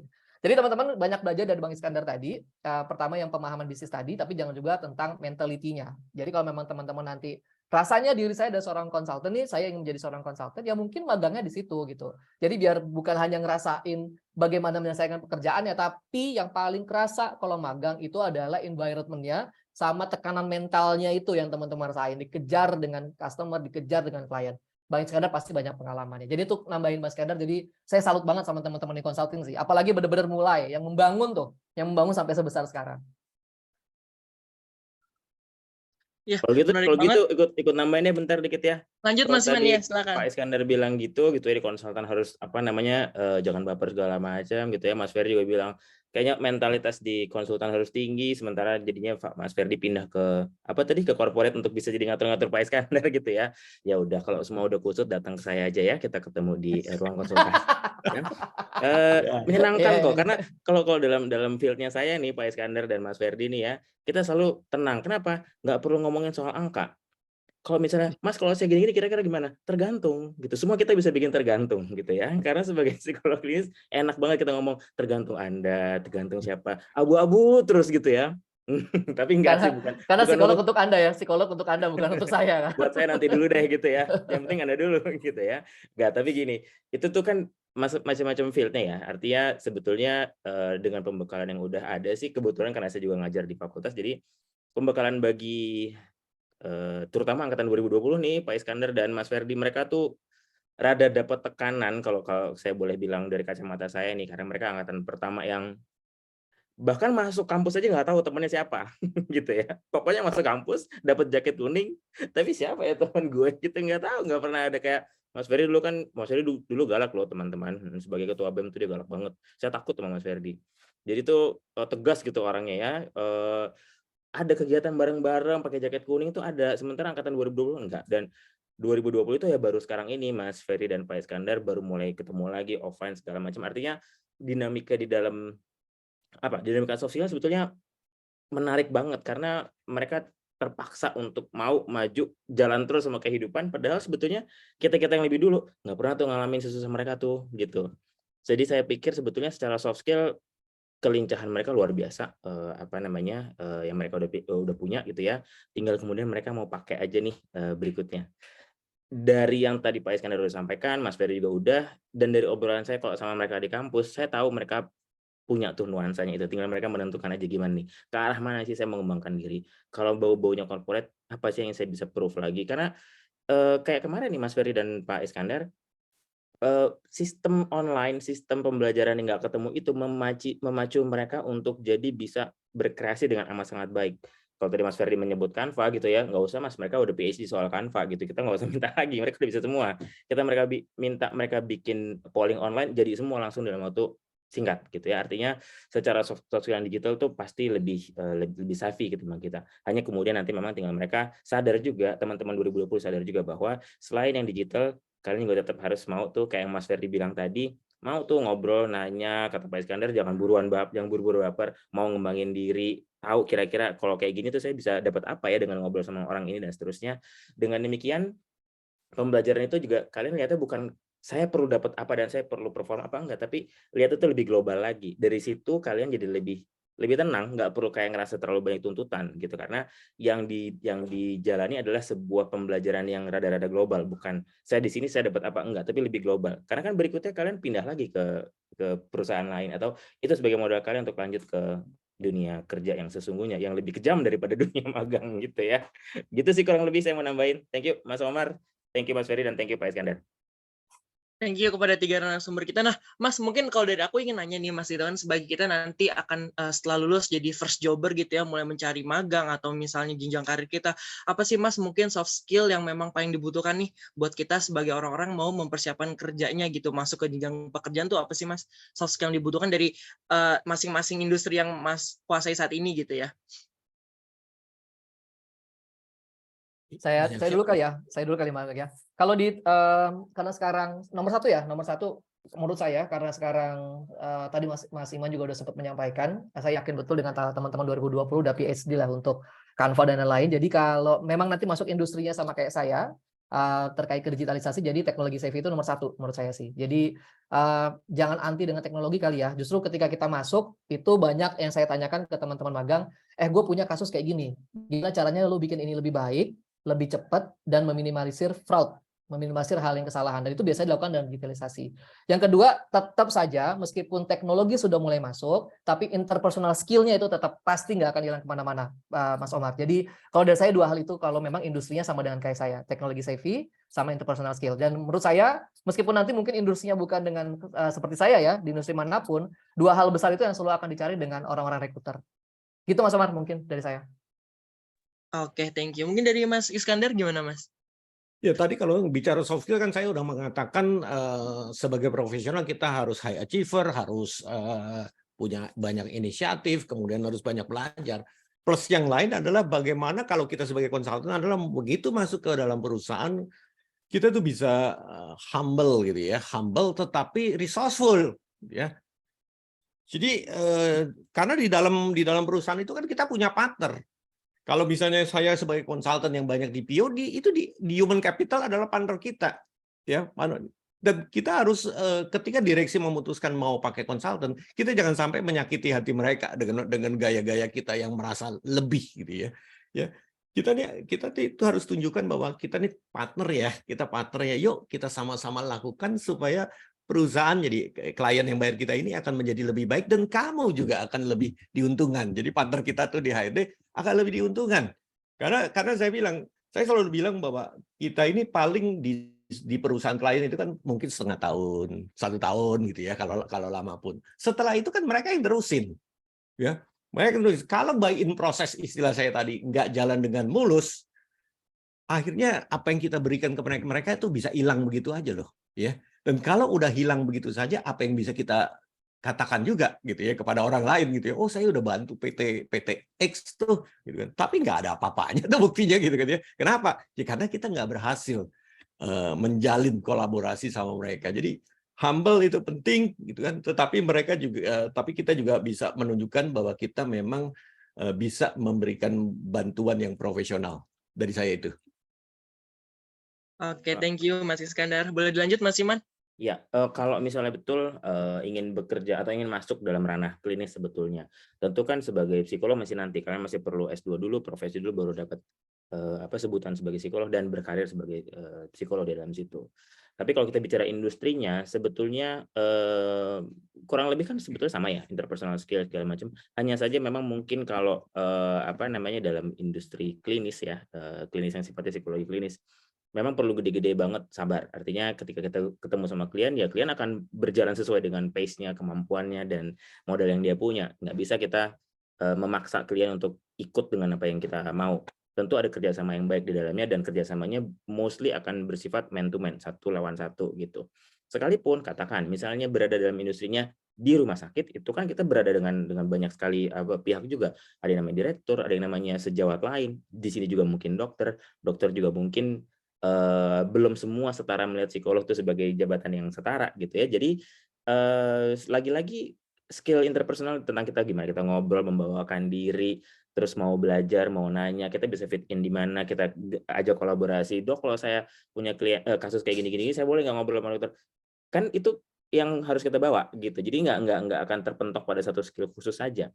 Dan kemudian kalau misalnya nanti kemudian kalian semua lanjut sebagai psikolog tentunya dan klinis, memang perlu mengembangkan skill-skill terapi yang baik. Artinya mau belajar tuh udah nggak bisa enggak. Pada semua lini saya pikir mau belajar tuh emang udah harus ya mengembangkan diri, upgrade diri segala macam. Penggunaan teknologi jangan salah juga ada di klinis. Kalau kita mampu kemudian menemukan penggunaan teknologi yang dapat membantu orang jadi lebih mudah, katakan misalnya diary yang sifatnya online, jadi kita bisa pantau juga. Dulu kan misalnya kalau klien saya sih tulis di kertas, nanti 2 minggu lagi ketemu baru kita review. Enggak nih, dia ngisi at the same time dengan cloud computing atau drive atau apalah gitu, kita bisa baca juga dia udah ngerjain ini gitu ya. Lalu kemudian dan dari kuliah yang lagi dijalin sama teman-teman nih, penggunaan aplikasi untuk memantau monitoring diri gitu ya, atau manajemen diri, itu kan juga ada banyak. Itu kan kita juga bisa kolaborasi dalam situ. Itu menurut saya juga tetap menjadi bantuan kita untuk bisa membantu klien-klien kita. Ya, memang tentunya karena cara kerjanya lebih banyak individual, tentu kita perlu lebih mau untuk bersabar, nahan diri, dan mengikuti pace-nya. Tapi begitu kita keluar dari sesi yang man to man, tetap kita menjadi orang yang cepat lagi, solutif, dan mau untuk mengembangkan diri. Saya pikir itu sebetulnya tidak ada yang spesifik di sini. Thank you, Mas Omar. Baik, terima kasih kepada mas-mas ketiga narasumber kita kali ini. Nah, jadi memang di sini bisa dilihat ya ada sebuah garis besar gitu ya. Pertama ada interpersonal skill nih, entah kita menjadi humble, kita adaptif, kita mampu membangun hubungan dengan orang lain, ataupun resourceful gitu ya. Kita menggunakan ya memang resource sumber daya yang ada dari misalnya teknologinya, teknis-teknis intervensi, maupun tadi ya peralatan-peralatan aplikatif klinis gitu yang kita gunakan secara maksimal supaya membantu klien-klien kita kayak gitu. Oke, mungkin pertanyaan dibuka nih sekali lagi untuk teman-teman yang ingin bertanya, boleh langsung raise hand atau boleh mengetik pertanyaannya di kolom chat everyone ya, supaya bisa langsung dibaca oleh para narasumber kita. Ditunggu teman-teman.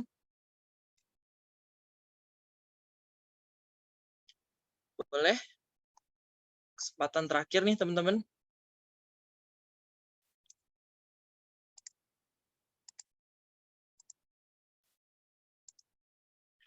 Oke, baik. Nah, jadi memang sepertinya sudah tidak ada pertanyaan, Mas Ferdi, Mas Iskandar, dan Mas Iman ya.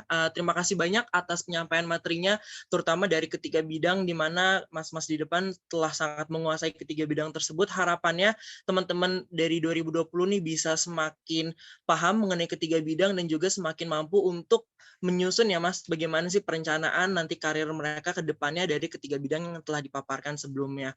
Oke, untuk selanjutnya Mas, sebagai bentuk apresiasi dari fakultas akan ada penyerahan sertifikat yang akan diberikan oleh Mbak Wuri selaku manajer pendidikan dan kemahasiswaan dari Fakultas Psikologi Universitas Indonesia. Sebelumnya kepada Mbak Wuri, apakah sudah ada di Zoom Mbak Wuri? Halo, selamat siang Omar.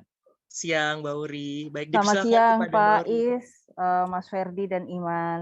Mas Yang Mbak. Yang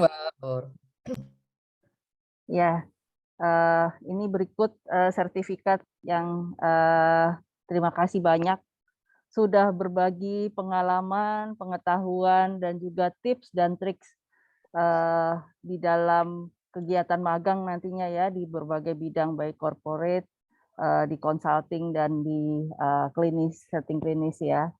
So, kami sangat beruntung sebetulnya ya, mahasiswa juga pasti sangat beruntung dapat tips dan trik dari bapak-bapak semua ini yang sangat pakar di bidangnya. Terima kasih banyak.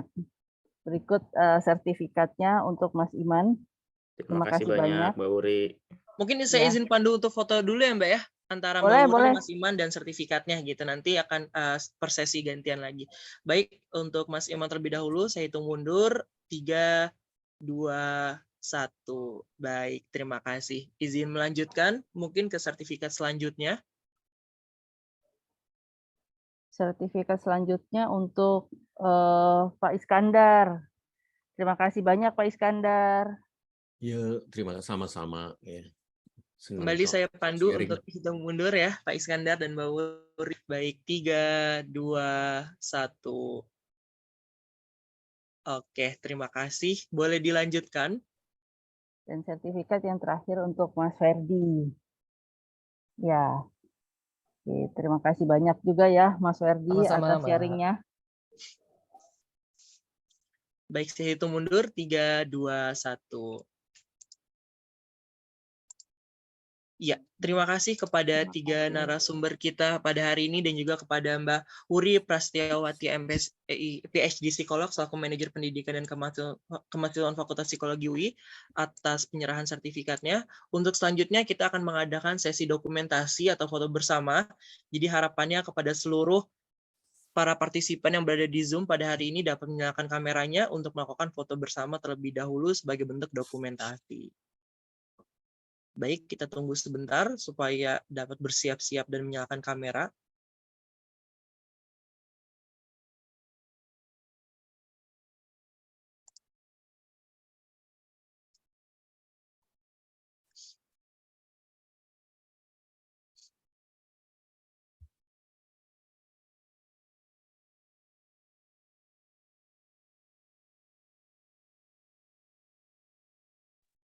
Oke, baik. Kita akan hitung mundur untuk melakukan foto bersama. 3, 2, 1. Baik, sekali lagi. 3, 2, 1. Iya. Baik, terima kasih sekali lagi kepada ketiga narasumber kita, Mas Iman, Pak Iskandar, juga Mas Ferdi yang telah menyampaikan materi dari bidang mereka masing-masing. Terima kasih juga kepada Mbak Wuri yang telah memberikan sertifikat dan juga kepada seluruh perwakilan Fakultas Psikologi UI dan kepada teman-teman Angkatan 2020 yang telah menghadiri kegiatan Sospik MBKM 2022 dari pekan kemarin sampai pekan pada hari ini. Semoga ilmunya bermanfaat dan juga kita semakin paham ya teman-teman bagaimana nih perencanaan MBKM kita untuk 2 semester ke depannya. Saya Muhammad Omar Abdurrahman mewakili seluruh panitia dari Sospik MBKM 2020 undur diri. Terima kasih. Wassalamualaikum warahmatullahi wabarakatuh. Semoga kedamaian, rahmat Tuhan dan keberkahan kepada kita semua. Waalaikumsalam. Terima Waalaikumsalam kasih banyak, warahmatullahi Omar. wabarakatuh. Terima kasih semua. Terima kasih.